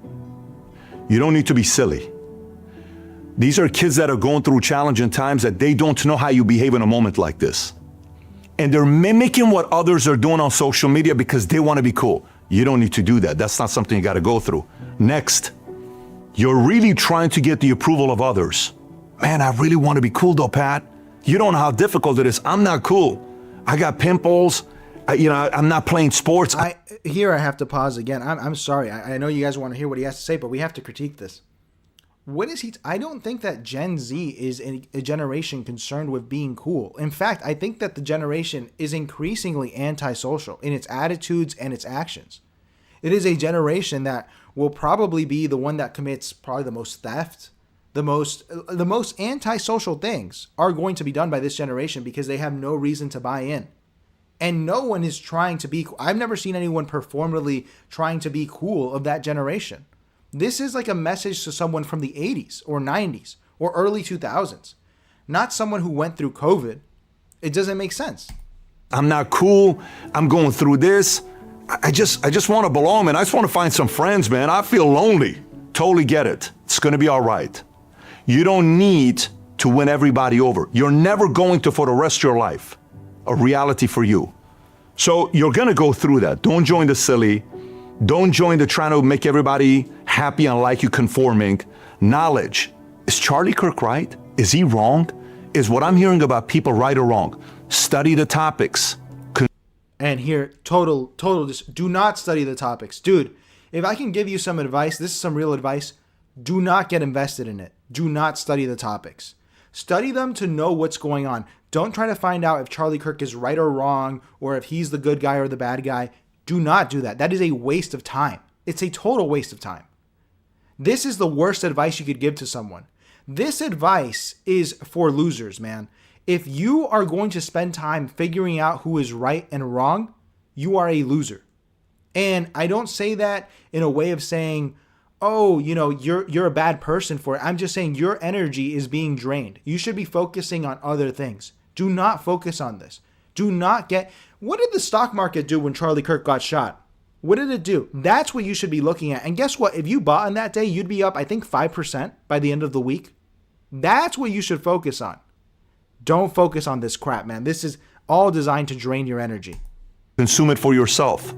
Get wiser, get smarter. Get the answers yourself. You have access to that. Your brain is so sharp. I'm reading something the other day with my son. My son is 13. I'm 46.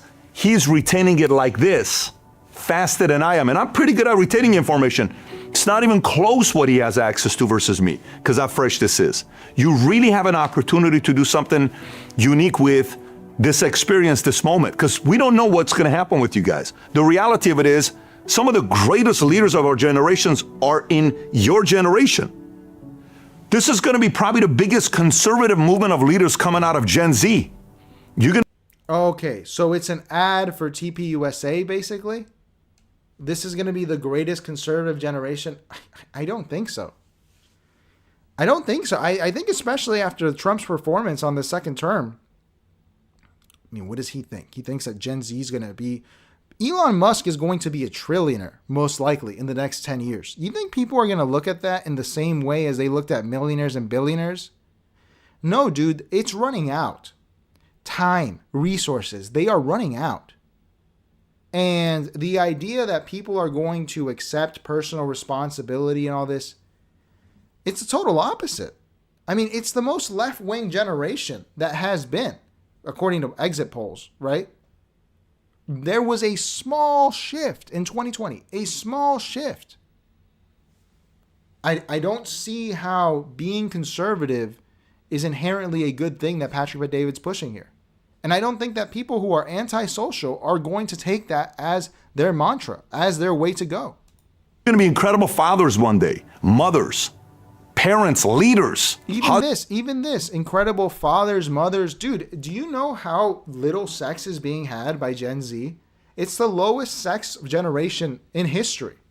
Like the millennials before them and before, it's only gone down. Fertility rates are through the floor. This is speaking to other people that live in another time. People don't experience reality in this way. Husbands, wives, business owners, CEOs, generals, governors, senators, who knows, presidents. We don't know that. You may be watching this right now saying, this is exactly what I needed to hear. My dad's not there. I don't have somebody to talk to. So what do I do in a moment like this? And by the way, as you're going through this isn't to tell you everything's going to be all right. There's not going to be any more problems. The reality is the last time there was a major assassination was John F. Kennedy. A couple years later, it was Martin Luther King. 4 months later, 2 months later exactly, it was Robert F. Kennedy, John F. Kennedy's brother. 3 major assassinations within a span of 4.5 years. So I'm not here telling you that this is it. Everything's going to be fine. No. It could get noisier the next year, 2 years, 3 years, 5 years. Somehow, some way, it could get noisier. It is going to get noisier. It's going to get a lot noisier. What's he talking about? He's appealing to 1963 and 1968. He didn't go through anything like this. A lot of Gen X does this, man, where at least the boomers went through some stuff in terms of mass media events. Gen X had 9/11 and 08. And 9/11 was horrific. But this is... I don't understand who this message is for. Full brings up a good point. If you look at most of the protests that are happening today, it's a bunch of 70-year-olds with signs that are mass-produced. It is not a grassroots movement at all. I would disagree with you on that. Those signs, a lot of them are homemade, and I know that because I have a friend who's visited a lot of those protests. And you're right, a lot of them are boomers. It's not actually Gen Z like you're saying. But that speaks to the point I'm making, man, where Gen Z is apathetic. It is antisocial. They are not going out there to protest. They have accepted that things will not get better. My channel trailer, I think, is the attitude of a majority of people at this point, that things will not get fixed, that things will not get better, that it's not possible. And I think that's just the truth. I'm not trying to blackpill you guys here, but I want to be realistic. I don't want to sell you some bullshit like Patrick Bet David's doing. And I'm not giving you a solution either. I'm just telling you, you know? I hate everything says, I'm guessing he's going with the polls saying Gen Z men are becoming more conservative. Right, but dude, how those polls, sure, they're true. But to animate people to go out and vote, unless you're actually creating a patronage network, dude, they're going to raise the retirement age. They're trying to consider that. But Gen Z is watching boomers getting paid Social Security and Medicaid and Medicare out of their checks. And they know that's not going to be there. Even if it is there, they know in their mind it's not going to be there. How could you keep voting for any party that continues that status quo? You know, it becomes a thing where it's a war of attrition. You know what I mean? Forehat says, now 62,000 TPUSA chapters in the country. Yeah, that's true. That's true. But that's the thing. I think it's a flash in the pan, man. Maybe I'm wrong, but I think it's a flash in the pan. I think it's a lot of people that are seeing that, like we saw yesterday, a lot of people are setting up these debate tables and all this. I think it's a lot of people seeing that they can get famous on social media, you know? Because who knows how long that's going to last, man. Before he was killed, there was only 2,000 registered chapters between high school and colleges. That is insane. It is insane. It is crazy. But how long are those chapters? Because look, man, this is the other thing. If you study the history of organizations like Turning Point, the most analogous one in my mind is Toastmasters, which is an international speaking organization. It is very hard to keep an organization going without a cult leader. You need a cult leader. That's the only way it can do it. And can someone step into the shoes of Charlie Kirk? I don't know. And Charlie Kirk, in reality, wasn't really a cult leader in himself, in my view. He became one after he passed, because now he's here forever, you know? I hate everything says Ron Paul was right. Yes. Objectively, Ron Paul was right. I don't know if his solutions were right. I think they probably wouldn't have worked either. Listen, as I always tell people, man, Julius Evola, you could be a right-winger or a left-winger, but take this to the bank. This is what he said. He said, look, you are living in a time where the forces of history, you are a victim to them. You are a victim to them. You cannot escape them. This is hundreds of years in the making, the whole thing. This is a building that has been built brick by brick, the American system. George Washington, John Adams, Thomas Jefferson, Abraham Lincoln, Andrew Johnson, William McKinley, Woodrow Wilson, Franklin Roosevelt, Harry Truman, Richard Nixon, Barack Obama, Donald Trump, George Bush. These people have... You cannot contend with these forces. You will only destroy yourself by trying to fight them. Maybe if it was 100 years ago, you could get something done. But even then, you couldn't. Huey Long was assassinated. He couldn't defeat FDR. These forces of history, we are a victim to them. And you cannot delude yourself into thinking you can beat them. You know? That's my only critique of Ron Paul, is that those solutions sound nice, but they're way too hard to implement. Ron Paul, like for example, going back to the gold standard, sounds like a great idea, but Nixon was right to get us off of it. Our bluff was being called. American dominance was going to be lost financially and economically. This was monetarily. This was a huge problem, and the petrodollar worked for a long time, and it will continue to work in my view, especially with the use of cryptocurrency. I don't think that there's any solutions. Sincerely, and I'm not saying that's a black pill. I'm saying that in a way of find someone that loves you. As I always say, that's the most important thing. Find someone that loves you. Enjoy them. Enjoy your time together. But getting caught up in how can we fix things? It's my first video. You know, should we play it? Should we play my first video real quick? It's a little narcissistic, but let's do it. Let's go to my channel here. Ooh, we have Bill Maher already. This is going to be a great night. I'm going to torture myself afterwards here. Let's see my video here. About fixing things. Fixing things is impossible. Fixing things. Here we go. I released this when Trump won. Tope, what's up, Tope? Honestly, I have no hope I'm going to have any Social Security when I retire. If I retire. And you shouldn't have. Do not bet on that. Don't bet on that. It's a bad idea. Forehat says, I have a close friend that owns a personal company that is predominant in a certain state, and he was told by the administration that he could and could not print. Not a joke. That is not hyperbole. I believe you, man. I believe you. People don't understand how this stuff works, but it does work in mysterious ways like that. Hello again, everyone. It's Leo. And today I wanted to talk to you guys about why I don't think that fixing things. I can fix that.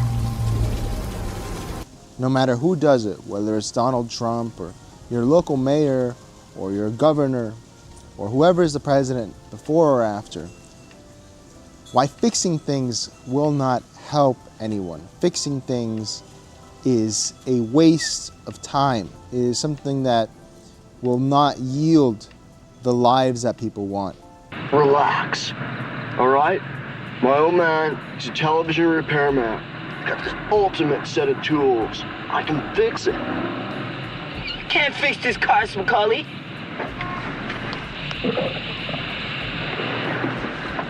I can fix it.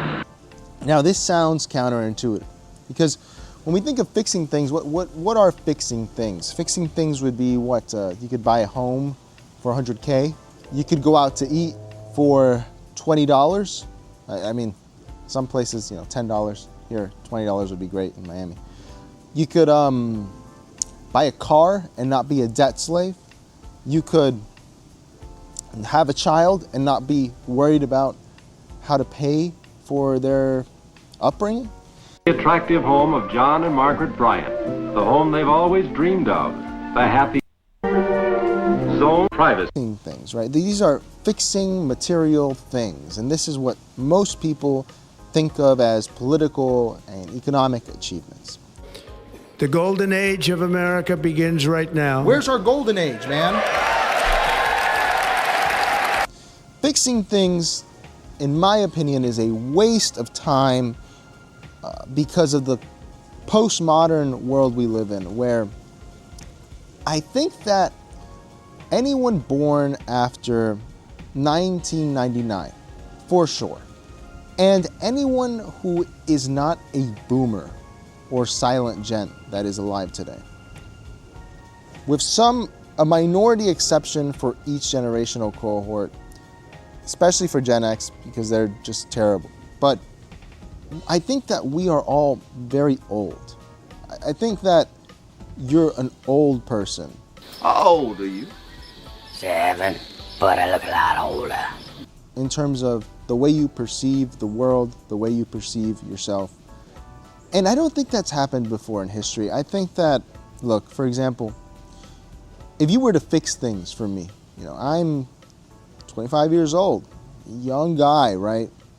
Not so young anymore, but if you told me, hey, Leo, you can buy a house now for $100,000 with 1% interest rate on a 10-year mortgage, and you'll own that home, and we'll even take away the property tax. My reply would be, man, that's really cool. That would have been really cool 10 years ago, though. We'll leave it there, but that's what I'm saying for everything, man, and I released this 6 months ago, really early into the Trump admin. Guys, there's no fixing it. There's no fixing it. Even if you fixed it, people don't care anymore. People cannot get ahead. They don't want to. They don't care. They don't care. Robert says, mustache looks good, Leo. Thanks, man. Thanks.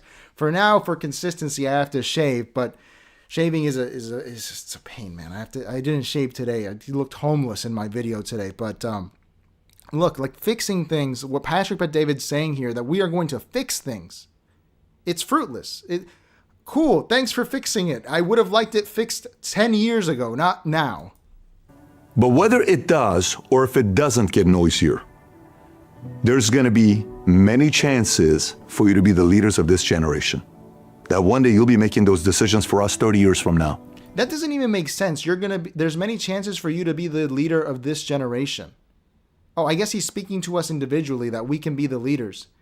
This generation's too antisocial, man. It's too bifurcated. It's too atomized. Doesn't make sense. We'll be relying on you. You're up there saying, here's what I think's great for America. Go for it. Lead the way. Because you had this moment for you. So my message to you, if you're listening to this and you're going through it yourself, is it challenging where you kind of don't have the answers to certain questions? Yes. Did some of it hit you late? You're like, oh my God, like, am I supposed to be Charlie Kirk? There will never be another Charlie Kirk. There's going to be a you. Who are you going to be? What are you going to be doing? He used his life for 31 years to make an impact. I think most people, and I've really pondered this in terms of who they're going to be. Dude, there is a high amount of crime and antisocial personalities that are going up. Drug addiction is up. Most people are going to become drug addicts by choice or by hook or by crook. It's just the truth. And the thing is, nowadays, you can't even criticize the drug addict. In the past, you'd say, oh, let's get into let's get off the heroin. There's so much to do in the 90s. Like, there's so much cool stuff to see. You get off the heroin now. Junkies get off the fent. What do? Oh, dude, I have to go work 2 jobs, bro. Oh, this fucking sucks. Oh, I can't get a girlfriend because everyone is an antisocial weirdo now. Oh, I can't get a boyfriend. Same thing for both genders. Oh, because everyone's a weirdo. What am I supposed to buy? The matcha labubu latte, Dubai chocolate, Dubai strawberry? Like, what is the value proposition? A lot of people are asking that question. Marisol says, bro is the most materialist postmodernist I ever saw. It doesn't make any sense. We try to keep it as inconsistently consistent as possible, Marisol. All I mean is that the material, and I'm glad you bring that critique. What I'm saying is, and you're right, but what I'm saying is that the material no longer matters, right? This is why we are really in postmodernity, because the material no longer satisfies. It no longer satiates. If you make material things better, there is a God-sized hole, even greater than a God-sized hole in most people. There is a purpose hole. Everyone is an unconscious absurdist at this point, an existentialist. The world stopped when this guy was killed and shot. That's what happened with him. He used whatever his God-given talents was to go out there and make an impact. So my enthusiasm comes from this dark moment we had this last week that nobody expected. I was not expecting this at all. I'm at an event with nearly 8,000 people in the room. Tony Robbins on the stage. Charlie Kirk gets shot. I come up. We make an announcement. Then I'm about to pray for him for healing. Vinny comes and tells me he's dead. Now we have to change the entire event. Tom comes up, gets on his knees and prays. Life is filled with surprises. I call 2025 the year of surprises. But my hopes are that many of you watching this are going to rise up and say, you know what, I can either feel sorry for myself, I can either in this moment join the silly group and try to be funny and make everybody laugh and join the camp of people that are just insecure and they're just trying to conform to everybody else. Or I can say, listen, man, that's not right, Bobby. I don't think it's right what you're doing right now. Hey. And I'm going to say that was victim mentality, what he was saying. Don't be a victim. Don't have victim mentality. Don't feel sorry for yourself. And you know what, dude? They need to stop with this crap, dude. This is not an effective message for most people, and for a lot of reasons. I like to think of it in this way, where when apartheid ended in South Africa, they famously had these trials of truth and reconciliation. And if you've ever watched images from these trials, people get up and they accuse other people. A lot of black people who are victims of this, right? A lot of black South Africans get up and they accuse the white apartheid cops, like people, foot soldiers of the regime. They get up there and they say, my son was going to be a doctor. He was going to be the best thing ever. And you took it from me because he was killed because of his political views or his race. And this cathartic moment, you can see it's really sad when you watch this stuff. It allowed people to move on, because the reality is, who knows if that's even true for that person? Maybe their kid was killed at 14 for protesting apartheid. Maybe they were going to grow up and be a bad person. It doesn't matter. These people got to get it out of their system. How do you get it out of your system now? There's no Truth and Reconciliation Committee. Oh, I'm sorry that I stole your future with COVID. A lot of people feel that way. A lot of people. Oh, I was 17 when COVID hit. Well, you got your college year stolen. Oh, I was 25. You got your early career stolen. I've met ladies who were about to actually seriously find a partner. 27, 30-year-old ladies who were like, I'm going to find a partner and I'm going to have a baby. And that was stolen from them because they aged out. Guys who are in that situation as well. Guys who missed out on developing social skills to date properly. Guys who missed out on social skills to rent an apartment. People who can't make enough money because their career stalled to rent. So yeah, you do get to not feel sorry for yourself, but there has to be some sort of reconciliation before we move on. And it's not an unreasonable demand.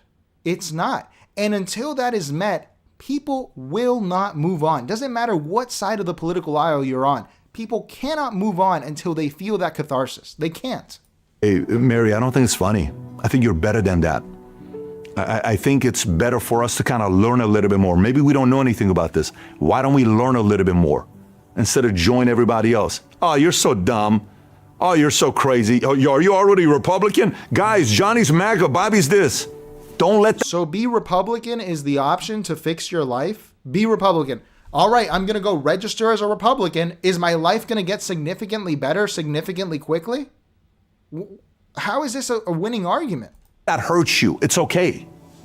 People are going to put labels on it for the rest of your life. I have them every day till today. When I was a kid coming up in Germany at a refugee camp, in high school when I was in the States, when I joined the Army, when I got into business the first time, and now I have them till today. Who cares? But the one thing will be constant for those of you that can rise above that. 10, 15, 20, 30 years from now, all those silly kids that joined that camp, that will be conforming for the rest of their lives, they will remember how you reacted when you were 13, when Charlie Kirk got assassinated. When you were 18, 21, 28, they will always remember how you led. So this is complete bullshit, man. This idea, David Foster Wallace spoke a lot about this, where we invent the lives of other people in their head. No one's going to remember. No one's going to care what you thought at that time. No one cares. No one cares. Sincerely, I'm telling you now, this is a complete cope. No one is going to remember how you felt about COVID. No one's going to remember how you felt about Charlie Kirk. No one's going to remember how you felt about the recession of the next year. No one's going to remember. All they're going to remember is nothing, because memory is fleeting. Memory is being erased by the day. If you use AI, ChatGPT, they have proven that it hurts your hippocampus. It does not allow you to retain memories. And in fact, you could even argue that memories are increasingly useless. What is the point of remembering things anymore? The access to information is there for everyone. Why would I remember what someone thought when Charlie Kirk was assassinated? I don't care. This is cope, man. It's cope. My message to you in these moments, whatever you do, choose to lead. Choose to lead in every single moment moving forward. Doesn't mean if you have a moment where you need to break down and go step away and, cry, it's going to happen to some of us. Doesn't mean go talk to a mom or a dad or a teacher or a coach. It's going to happen at times. Some of the moments you're going to be alone. And if you're someone that's faith's not been a big part of your life, like mine, it wasn't until later on in life because I saw so many bad things happening in Iran, maybe you got to get on your knees and pray. This is how I prayed the first time. My prayer was simple. This is where, guys, I lose my mind here, man. And I'm not a Marxist. I'm not anti-religion. But this is, dude, go out there and pray. What are you supposed to pray for? For time to go back? For things to get better? I'm not discounting the importance of prayer. It's good to have in your life. But this does not answer the real questions. And especially for a generation that is increasingly secular. There is no argument for this that is convincing. You ready? I got on my knees and I said, God, I don't believe you exist. But if you do, I'm talking to you. If it doesn't, you don't exist, I'm happy talking anyway. It's like therapy. I'm flushing it out. Started praying 3 times a day, September of 1997 while I was in the Army. I gave my life to Christ January 21st of 2004. 7 years later. Think about the difference. But I prayed every day 3 times a day from September of 1997 to January 21st of 2004. I prayed 3 times a day. And then eventually something happened to me and everything changed. And then my life today won't make sense without what God's done for me. Absolutely life-changing. So, if you're Gen Z, 13 to 28, and you're willing to choose to lead in these weird moments, challenge your peers to do the same. Share this with your peers. If you're a parent, have your kids watch this and watch it with them and then ask them, what do you think? And then have the conversation with them. Because at the end of the day, as strange and dark and tragic this last week was, I am still very, very optimistic about the future. All right, and I guess he's the only optimist left. Dude, optimists are just pissing me off at this point, man, because you have to be realistic, not pessimistic, but realistic. Dude, you have to be realistic. You have to be realistic. And Being realistic is accepting the way things are. I think that this is the best advice to retain sanity. Accept how things are. Jobs are leaving. AI is taking over.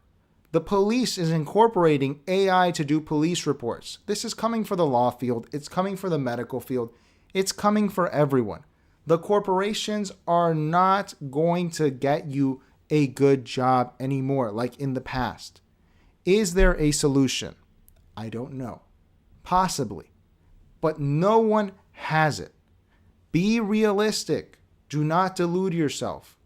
Delude yourself if you have something really, really, I don't know, dude. Like if you're like, I can be the best basketball player ever and join the NBA.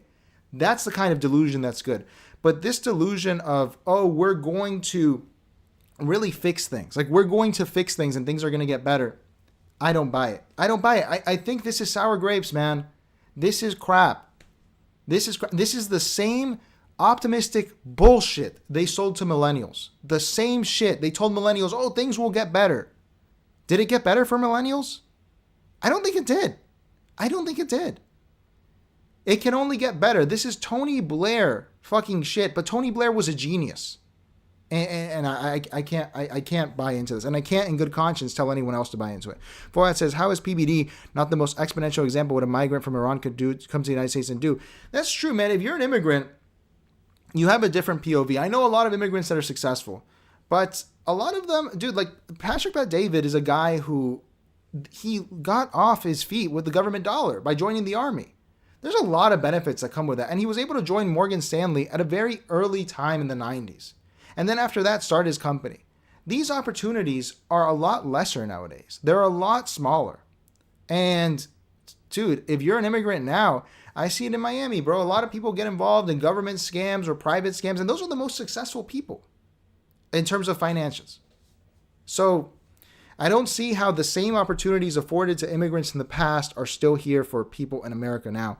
You got something wrong with medulla oblongata.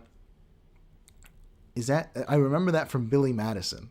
Or what was it? It was one of the Sandler movies that was actually funny.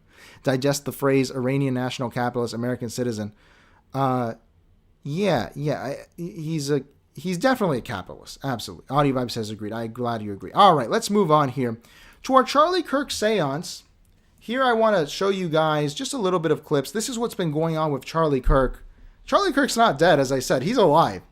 And he's not alive like Tupac, who like is in Cuba or whatever, right? He's alive in that, dude, his show's still going on. Watch this. Hinges on the acceptance and affirmation of other people. And so your not just like your identity, but your life itself, your very life, your very existence, it depends on other people affirming it. And if they don't affirm it, then they have caused you to not exist. And to those of us who are sane, that it sounds crazy. We can't wrap our minds around that. That's what these people believe. That's what the... Doesn't stop here. This was the more disturbing one. This is the Charlie Kirk seance. Well, it's Tucker Carlson. I'm honored to be sitting in to host the Charlie Kirk show today. I flew in from the East Coast last night and was thinking about what to do today for 2 hours. And there's all this very ugly drama swirling around the Republican Party, the right, the memory of Charlie Kirk. And I just thought, and I've got, of course, strong opinions. I have strong opinions about everything, and I've expressed them. But I thought I really need a break from that. And I don't think that any of it reflects who Charlie was fundamentally. Who was Charlie fundamentally? He was a Christian man, and Jesus was the center of his life. That was obvious to anyone who knew him. It emerged in conversation immediately when you talked to him. That's just a fact about Charlie. His life was about following Jesus, period. And so I think the best way to explain who he was is to spend the next 2 hours talking about Jesus and Charlie's relationship with him. And so so basically a full-on seance, but that's not the worst one. Let's see over here on X. This one was crazy to me, man. This one was insane. Let's see here. Let's see what Benny Johnson is doing. Man, we have a lot of good stuff here. What's Benny Johnson doing? Let's see here. Let's see what Benny Johnson's doing with Charlie Kirk and his memory. Okay? Let's see what Benny Johnson's doing. Let's see. Let's bring this over here so everyone can see properly. This is the creepiest shit I have seen in my fucking life, man.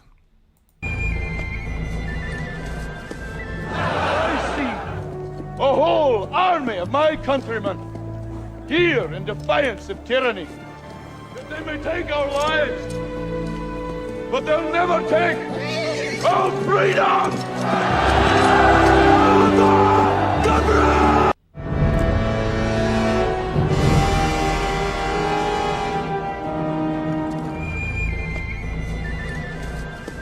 I see a whole army of my countrymen here in defiance of tyranny, that they may take our lives, but they'll never take our freedom!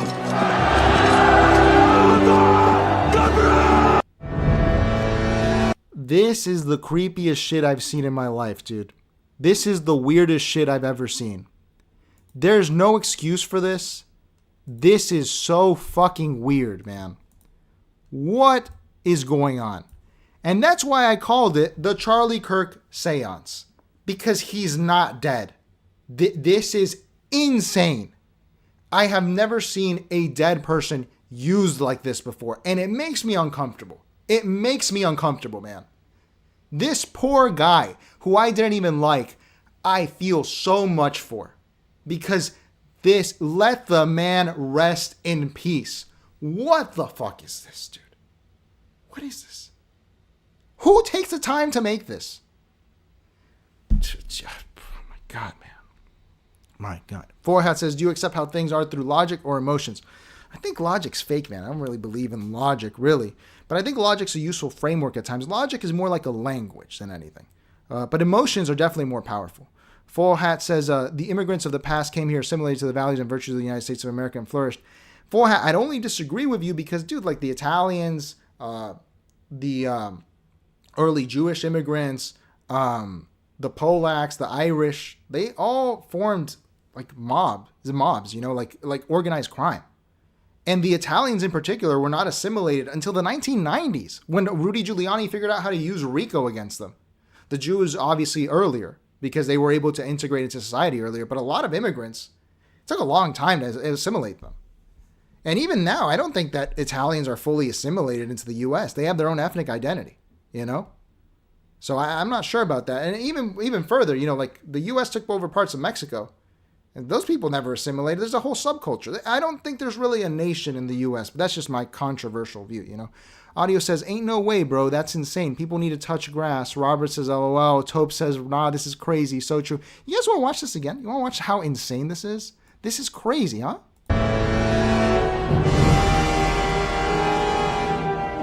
This is Trump edited on... All right, it's too creepy for me, man. And it's going to get creepier, by the way, because as I said, he's never going to die. And when we look at what happened out of Albania today. Albania, any Europeans in chat know, are Albanians like the first to do everything? Albanians, they strike me as geniuses. They have an AI minister. Kjo më ka lënduar. Jo për vete, po për 972.000 ndër veprimet me qytetarët që u kam shërbyer në Albania dhe 30. And knowing Albania and the Albanian people, I'm sure this AI Albanian is going to steal a whole lot of money. If they did this in Venezuela, an AI Venezuelan, I tell you, he's going to steal a whole lot of money. Are they the first at crime and fraud? Truly the funniest, man. Before this, the only Albanian I knew was that racist comedian Leandra. And now I know that Albanians really are ahead of the curve. They're going to do this in the U.S., by the way. Charlie Kirk is going to be the first AI senator. I guarantee you that. I guarantee you that. Fullhat says, what is so wrong with having pride for one's country meant to be loyal to the country that has provided you with so much greatness? No, there's nothing wrong with that, man. Absolutely not. But that is... that's not even nationalism. That's like stateism, right? That's like loving the state. Because loving the state is another thing as opposed to loving the nation, which is why I don't think nationalism really works in the U.S. anymore. Tope says it's literally Skynet. Dude, this is fucking Skynet. This is insane. This is insane. And Charlie Kirk will do this. Charlie Kirk... Dude, do you know how creepy it is? Let's keep looking. New bill filed in Oklahoma that says every public university in the state must have a Charlie Kirk Memorial Plaza with a statue of Charlie Kirk and his family. His family's alive. Square or plaza plans shall include a statue of Charlie Kirk sitting at a table with an empty seat across from him, or a statue of Charlie Kirk and his wife standing and holding their children in their arms as a central element of the square or plaza design. How is this not so fucking weird? This is so weird. How does no one see how weird this is, man? Lib Slayer says that the Democrats want to save democracy, so try using it sometime. I don't think anyone's trying to save democracy, Lib Slayer. But I understand if you dislike Democrats, man. You know, like that's fine. I just don't think that anyone's really playing by the rules in the democratic sense, and nor did they ever. Full Hat says it wasn't until the second or third generation that they assimilated. Absolutely. But they had to be forced to be assimilated. You know, assimilation is not what people think about in history. All right, and now I think we have to get to our final story, which we actually have to go to, if anyone remembers this guy from the past, Richard Spencer, who has ironically been one of the most sober voices in American politics since he became a Democrat. He was covered this last time, where Trump has declared Antifa a terrorist organization. Richard Spencer came in here with this take, which is what I was wondering before, of like, who is Antifa? How can they be declared terrorists? Do they even exist anymore? Only guy I saw talk about this. Whatever you think of Richard, the guy this is excellent analysis. Let's read it together. Let's read it. My major question about Antifa is what happened to them? They were riding high in Trump's first term, but then vanished sometime around 2020. They weren't even present at J6. So what happened? Possibilities. They were absorbed into BLM and then pro-Palestine protests. They changed their rhetoric from anarcho-communism or whatever and gave up independently defining themselves. Their funding was shut off. They gave up and joined the bourgeoisie. This one I think is a great point. It was a millennial phenomenon. Older activists aged out and Zoomers won't leave their homes. Goes to the antisocial thing I'm saying. Most died of drug overdoses only half joking with this one. That's probably true too. Everyone is antisocial now. So why drug addiction is going up? I genuinely don't know the answer. And I don't know it either. And I thought it would be worth exploring this, especially given that today, I mean, look at this that's going on.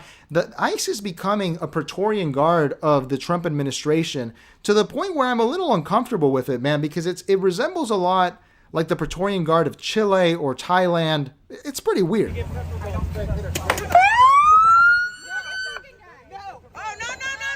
ICE is dressed here as military. They're not dressed as police officers. They're supposed to be police.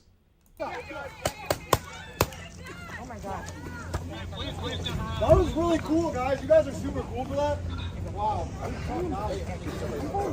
And the reason I think it's worth looking at this is taking this in conjunction with the reality that Antifa has been declared terrorist, and we don't really know who Antifa are. We really don't know. Let's see. This wasn't the only one. It happened here too. They slammed someone on the ground. Even if you're pro ICE, this is a little weird, right? Like this is an American Praetorian Guard that's been created out of the department that the DHS established. Again, over here. Tear gas.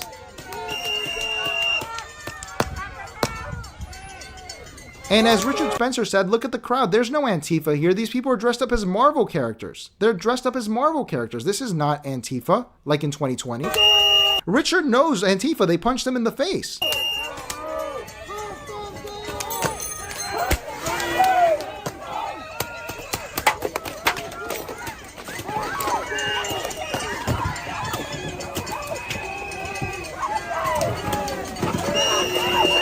I don't care what side of the political aisle you fall on, guys. This is like Waco or Ruby Ridge, or I'm not saying it should make you uncomfortable. Just know to prepare. But these guys are not dressed as civilians, and Antifa's not here. There's no Antifa here. So I'm just a little confused. I'm a little confused. And then I found this. Donald Trump declared Antifa terrorists before. Look at the timestamp, May 31st, 2020. So what's different this time? This is literally 1984, dude. We have always been at war with Eurasia. We have always been at war with Antifa. Antifa were terrorists in 2020. So they were made terrorists again? It doesn't even make sense. I had forgotten about this tweet entirely. Entirely. Look at this.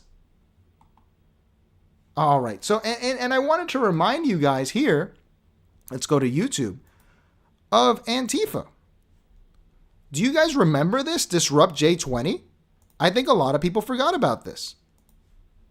On Friday, January 20th, 2017, Donald Trump will be inaugurated as President of the United States. We call on all people of good conscience to join in disrupting the ceremonies. If Trump is to be inaugurated at all, let it happen behind closed doors, showing the true face of the security state Trump will preside over. It must be made clear to the whole world that the vast majority of people in the United States do not support his presidency or...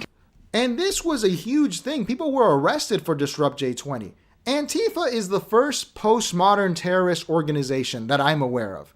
Do they exist? Who's the leader? What are they doing? I don't know. And the fact they've been declared terrorists twice instead of one time, and now in Holland, what is this? Al-Qaeda had a leader. The Weathermen had leaders.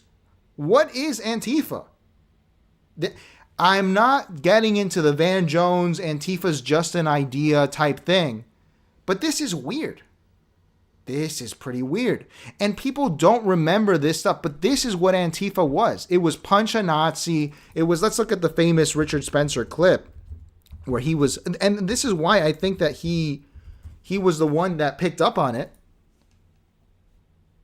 Kind of hate me, actually. The KKK, neo-Nazi. Those people don't like me. Are you like the hipster version of the neo-Nazi movement? It's Pepe's become kind of a symbol.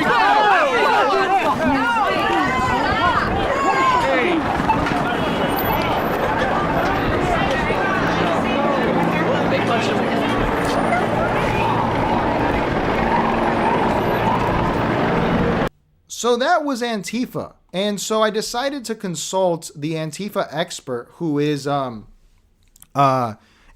No. If you guys remember that name. I haven't heard that name in years. I see Marisol said that.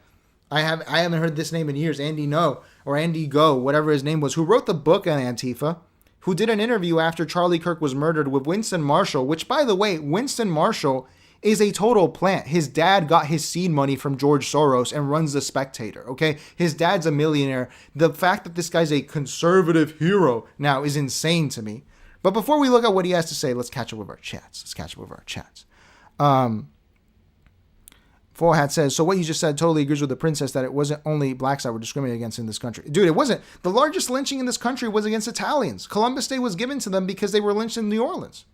It's not just black people that were discriminated against in the U.S. Absolutely not. Mexicans were deported back to Mexico who were American citizens in the 1920s and 30s. Like a lot of people, and I'm not putting down black people because black people, dude, they went through a lot of shit. Tuskegee, slavery, obviously.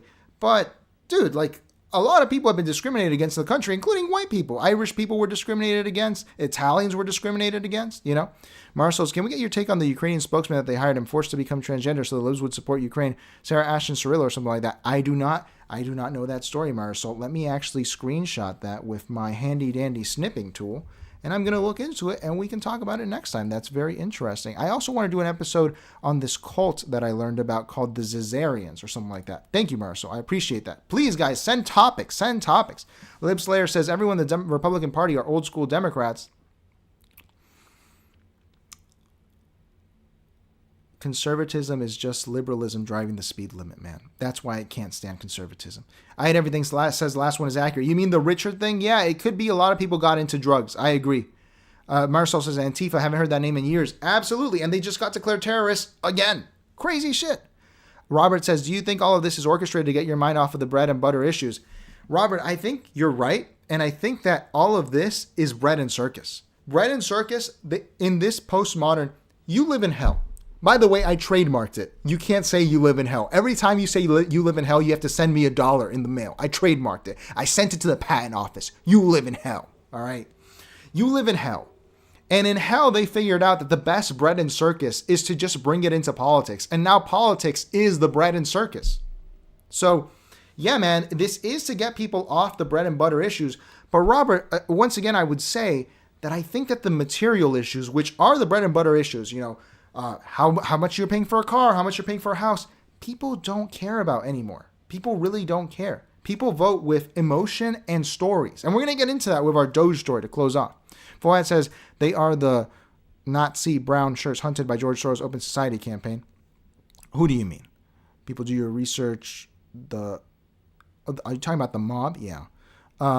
I hate everything that says Proud Boys versus Antifa. Proud Boys were declared terrorists in Canada. I understand why. They had a leader. But Antifa is like, what is this? You know, I actually saw Tario once in Miami, the leader of the Proud Boys here.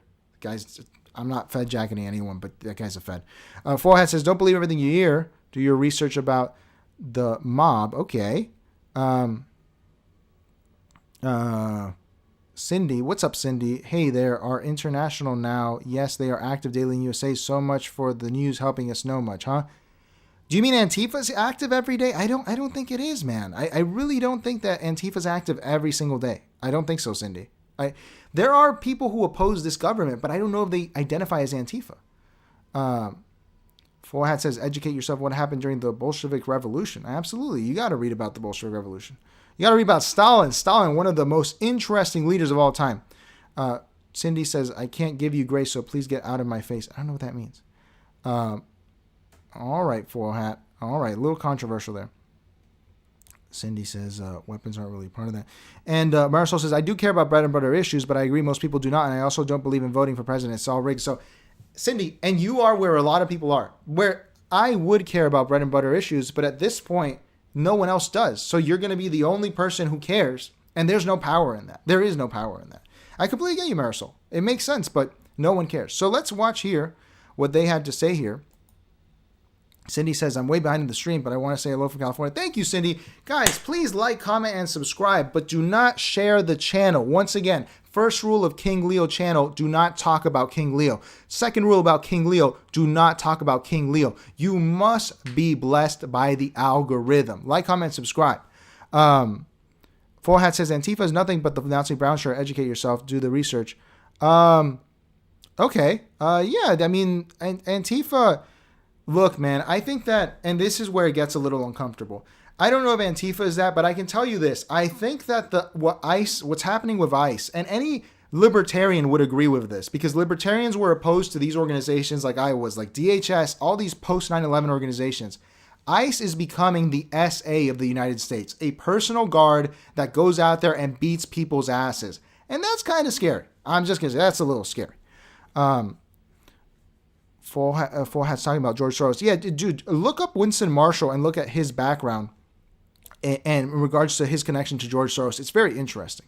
Let's see what Andy Go had to say about how left-wing violence takes place. He's not really talking about Antifa, but he's an Antifa expert. Come out, and their whole story is, yeah, but look at all this right-wing violence. So that's why also I wanted to do this conversation with you, is because actually no one's bloody talking about the history of left-wing violence. And in fact, that's why I was such an admirer of your work in the first place all those years ago, because I was very aware of what the mainstream media were reporting. They very happy to report right-wing violence. So take, for example, Charlottesville. It was a horrendous killing there. It was back in 2017.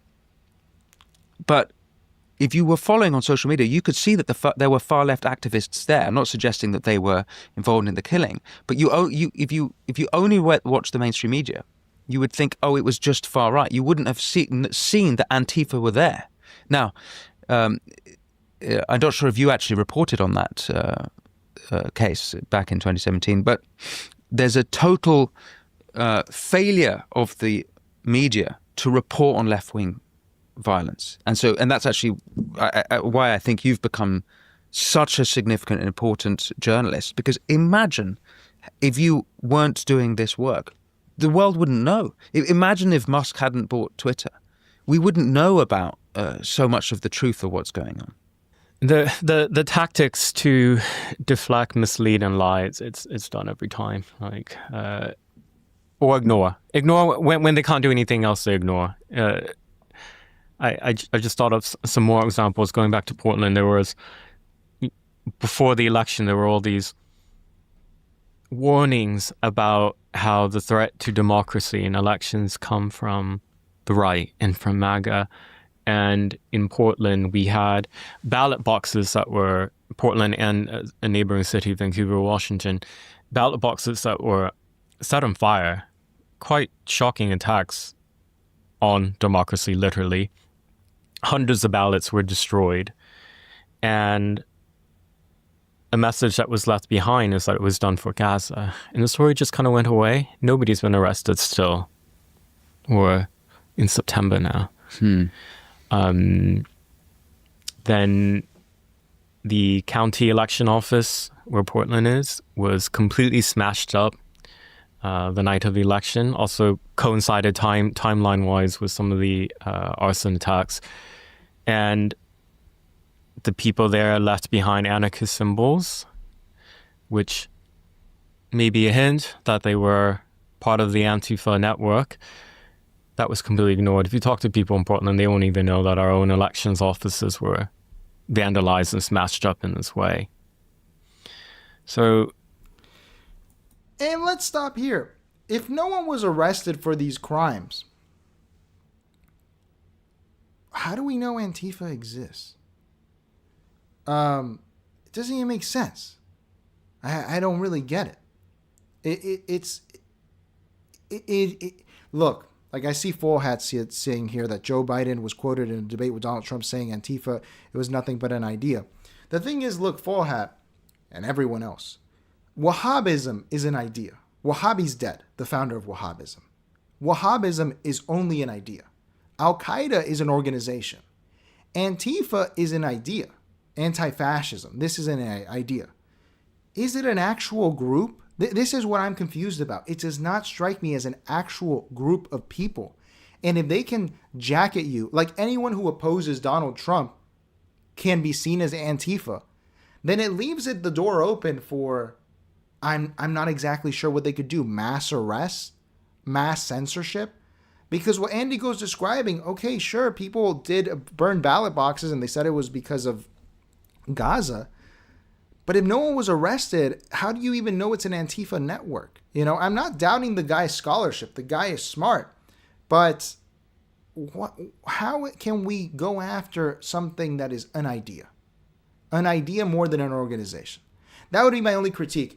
And now if we're in a postmodern world, which is what we are, we're in a postmodern world, then everyone is Antifa. And if everyone's Antifa, then no one's Antifa. And if that's the case, it's a little scary. It's a little scary. Cindy says, I think you should not say ICE and SS. I said SA in the same sentence. ICE operates by laws already on the books and the Senate voted in, and you cannot say ICE targeting people based on their blood. Right, but I'm saying the SA. The SA were the thuggish, the silver shirts in the United States were similar in the American Legion in the early 20th century. They are this thuggish arm of a political party or person used to intimidate. It's not the SS. The SS was different. Absolutely. I said SA. If I wasn't clear there. Or maybe I misspoke. I said SA. I meant SA.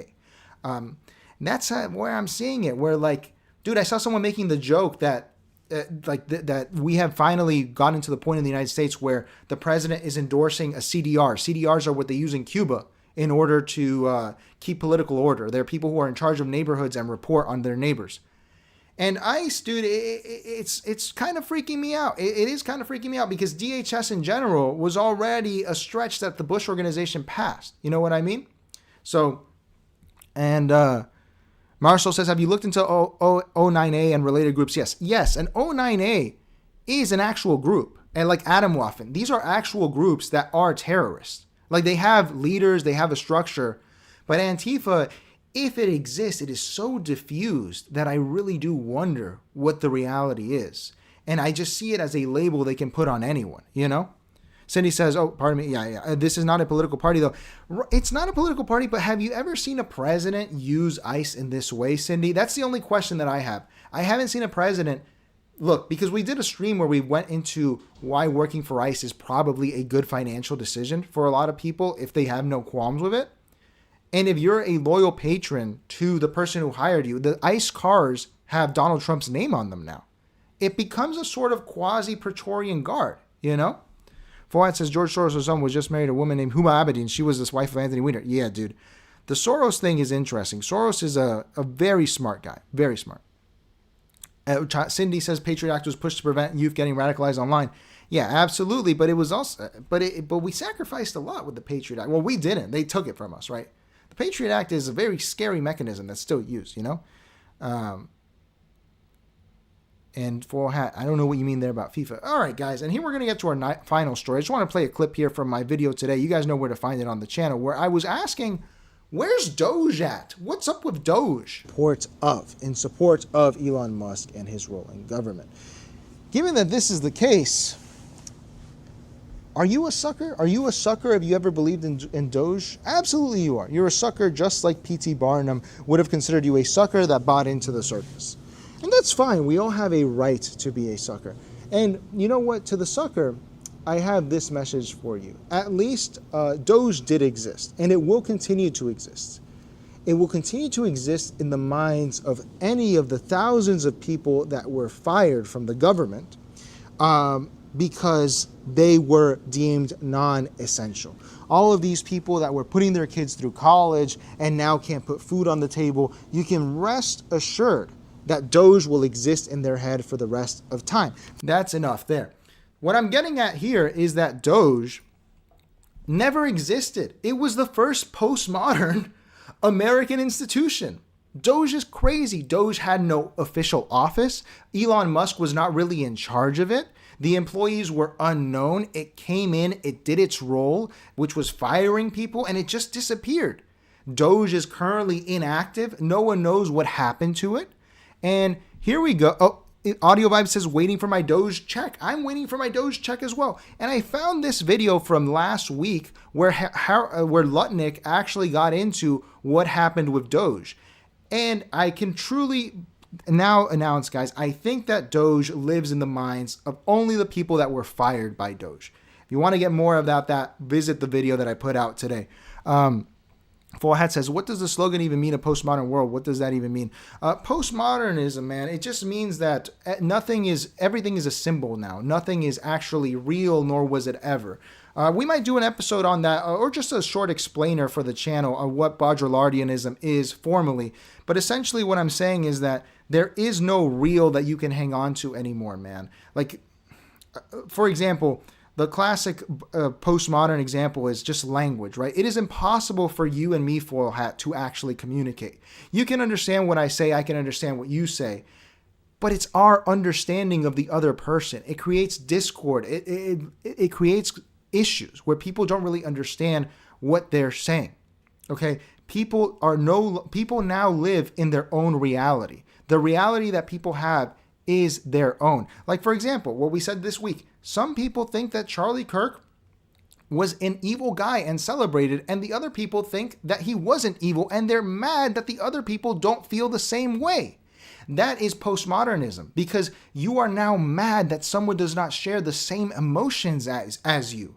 It is hell. Hell has been created for you because people have no common understanding of anything. Modernism was this period after the Second World War, well, from the 1890s up until the end of the Cold War, where basically people believed in the nation, they believed in America, they had something to rally around. But at this point, does anyone believe in America as a nation? Even its critics, even yourself, when you're saying people have to assimilate, Foil Hat, I'd ask you, what do they assimilate to? What is there to assimilate to in America? It's a very difficult question to ask, and I don't even think it can be answered. We'll do a show on it at some point to really explain it. But you could also watch my interview with, with Gavin. It's still public on the stream. It's a stream that we did, and he helped explain postmodernism to the audience. He's a very smart guy. Cindy Rose says, but why isn't it working, the Patriot Act? Well, the Patriot Act isn't working because you got PRISM out of the Patriot Act. There's a cop on your phone. There's a cop in your head. The panopticon is there. Now everything, when people say, I don't want to end up on a list, so I'm not going to type it on my phone, that means that the Patriot Act has completely and thoroughly destroyed you. They have put a cop in your head. That's what I mean by the Patriot Act being this evil thing that really ruined a lot of people's understanding of their own reality. Full Hat says, smart guy, but do you even know what you're saying? I do, Full Hat. Don't worry. There's a method to this madness. Cindy says, to be fair, please, no president had really cared about our domestic safety from the border but Trump, and no president but Biden let in unchecked dangerous people, so no president had to use ICE. And over the last few years, the meanings of the words have changed. That is the hell for me. Oh, yeah. But yes, you're right. There had not been a border surge like this. But what I'm saying is basically the way that Doge was set up, it was a hijacking of an Obama institution, and they put Doge in. ICE, how it exists now, is very different to how ICE existed before. There was always the INS, La Migra. It would chase immigrants around, right? Like illegal immigrants from Mexico. But ICE, in the way it's being used now, is very peculiar and very particular. And Full Hat says the fact it exposed $10 trillion of corruption with USAID. Brother, watch the video that I made today if you get a chance, because what I'm saying is, how did they, let's say they did expose that fraud. Okay, what was the point of exposing that fraud of USAID? Did those savings get passed on to you as they said? No, they didn't. They didn't. The budget actually got worse, and they cut Medicaid and Social Security and Medicare. So what was the point of Doge? Did it save us any money? What was the point of it? Exposing corruption is cool and all, but USAID, if you watch Mike Benz and these other guys, they go, oh, USAID is evil. It was doing all these color revolutions. Cool. That's cool. All right, you stop them. Now we have a president who's hellfiring drug boats off the coast of Venezuela. Did it change anything? It just made things hard instead of soft. And Cindy says something true. The Patriot Act was to prevent radicalization, and look at radicalization. It works like that. And Forhat says, how old are you, Leo? Keep guessing, my friend. I've always been here, and I always will be. What's your current thinking about Doge now that Elon Musk is gone from the White House? I thought Elon got caught up in other people's objectives, right? I mean, the people who work at the government, fine. The government, I'm sure, could be 10% smaller. I'm sure it could be 15% smaller. And let the cabinet secretaries go in, study their place, and make the proper cuts. So he was hasty and overbearing. Well, I wouldn't say hasty and overbearing. His Twitter example, where he was able to cut 80% of the people out, right? He thought that example worked for government. And my view was that the real money of government is the spending and the waste, fraud, and abuse of government. I mean, think about this building. The Biden crowd before me, had sent $7.4 billion to some brand new make-believe not-for-profit to give out money. $7.4 billion should be wired out of the Department of Commerce to this thing called NatCast, which didn't exist, which was made up as some not-for-profit, staffed with all these Biden officials, and then trying to get $7.4 billion out. That's what I call waste, fraud, and abuse. We ended it. We kept it in the government. But, that's how you make big money. You know how many people would equal $7.4 billion? Come on. The focus should have been on cutting the waste, fraud, and abuse. And the people you could do over time. I thought he got that backward. So Howard Lutnick just admitted that Doge completely failed. He also said they got rid of the waste, fraud, and abuse. So you now live in a government with no waste, fraud, and abuse. Congratulations, America. You no longer have waste, fraud, and abuse in your government. Doge succeeded, but it also failed because Elon Musk had to be pushed out and called President Trump a PDF file. What was Doge? Did Doge exist? Does Doge exist? Will Doge ever exist? As I said on my video today, go to it for my more pronounced analysis. Doge only exists in the minds of the people that it fired. Doge only exists in the minds of the people that can't put food on the table because they took their government job and pension. That's the only place I see Doge existing. USAID was not really destroyed. It was taken under by the State Department. So what did Doge cut? What did Doge do? Big balls getting beat up in the streets of DC. What was the point of it all? I guess there wasn't any, but there was so many. The first postmodern institution, gentlemen, the first postmodern institution, we really have to give it to our mans here, Baudrillard, because he is truly the greatest. The one who predicted it all. He predicted it all. Baudrillard is our hero. He is the smartest man to ever live. This man he predicted all of it. Like, we can only beg for Baudrillard to come back from the dead because he predicted all of this. All of this. Completely fake. The world you live in. Fake. Forhat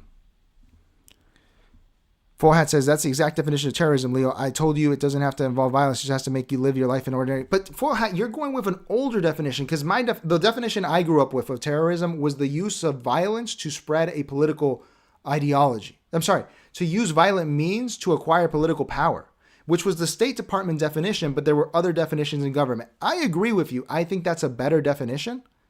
But I don't think, and even if that's the definition, Antifa, is it making the majority of Americans live in fear? I don't think so. I don't think so. I don't think most Americans think about Antifa. I think most of them think about how to pay the bills and the bread and circus of the White House, you know? Cindy says, all me and my conservative friends had such a hard mental time of it when Patriot Act came out. We had been yelling it was un-American, hate it, but I wish I had prevented radicalization nowadays. All of these government programs, Milton Friedman, I actually like Milton Friedman. Nothing worse than a temporary government program. Patriot Act is there to stay, and we are only going to get further and further hurt by it over time. And everything says DOGE didn't really cut spending because looked at the budget. But Howard Lutnick just said it ended a waste, fraud, and abuse. I hate everything. So maybe you're wrong because he told us that it did. And that's his reality, and that's your reality, which I agree with. But at the end of the day, does it matter? DOGE is in our hearts. DOGE is in our hearts, and it lives with us till the end of time. DOGE, thank you, Elon Musk, for creating the narrative of DOGE, the idea of DOGE, the symbol of DOGE, but not creating the actual DOGE. In fact, he could have never done it. In the postmodern world, you cannot create institutions. Voyat says, tax pay your money was being channeled and laundered through non-governmental organizations and sent back to politicians. How can you not see that? I agree with you, man. You're saying taxpayer money was being channeled. I agree with you that there was abuse in the USAID program. Absolutely. But what does that mean? Was it cut and ended? If it was ended, then where are those savings for us now, Foil Hat? Because at the end of the day, Foil Hat 2, are we forensic accountants? Do we know if that's even true? I don't know if that's true. I really don't know. Cindy says, Antifa annihilated DOGE ghost. Fascinating live. Thank you. Please like, comment, subscribe, Cindy. Thank you. Symbol of Doge. Taupe says, bro, Doge is in a meme coin now. It's not. Doge lives in your heart. Doge haunts you. Doge haunts the DMV workers, scared that they're going to get fired. Doge is only there as the Grim Reaper. That is what Doge is. It's not real. It never was. It never had to be, because it's even more real now that it's not. With that, everybody, please like, comment, and subscribe. As always, rule number 1 of the King Leo channel, do not share the King Leo channel. People have to be blessed by the algorithm. If you talk about the King Leo channel, you are breaking sacred rule number 1 and sacred rule number 2. Furthermore, I gave you guys a homework assignment. Have you done it yet? The homework assignment is to call a travel agency and ask them to book you a trip to a country that doesn't exist. We are doing this. I'm calling it Operation Chaos. We're here trying to make the world a whole lot more interesting in these passive postmodern ways. Call a travel agency and say you want to book a trip to North Romania, that your grandfather loved it last summer. When they say it doesn't exist, you tell them, but I have pictures from it. It's beautiful. See how far you can take it. With that, everybody, Foyat says, I served in the Marine Corps from 1997 to 2002. I think I understand the definition of terrorism. We were highly educated on the particular topic. Dude, I'm going to look up the military definition. I'm going to look it up. That's a good question. Because I only went by the State Department. I studied IR in college, bro, so we only went for the State Department definition. But you probably had another definition. There were like 20 definitions. There were 20 definitions. It's not your fault. Sincerely, terrorism is the most amorphous word ever made. I really do think. Marcel says, class trip to Transnistria. Absolutely, we love Moldova here. Transnistria, the last vestige of the Soviet Union, except for Ernst Thälmann Island in Cuba. So with that, guys, do your homework. Operation Chaos is in effect. I hope everyone has a wonderful weekend. Audio Vibes says they're calling in the morning. Thank you, Audio Vibes. Report back with findings on Monday. We're going to see what we get out of this. Like, comment, and subscribe. Do not share the channel. I will see you guys on Monday. Changing the world. My final message. Goodbye.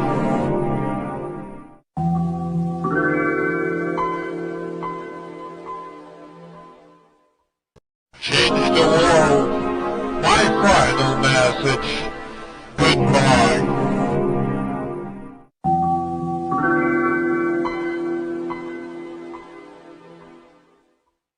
Changing the world. My final message.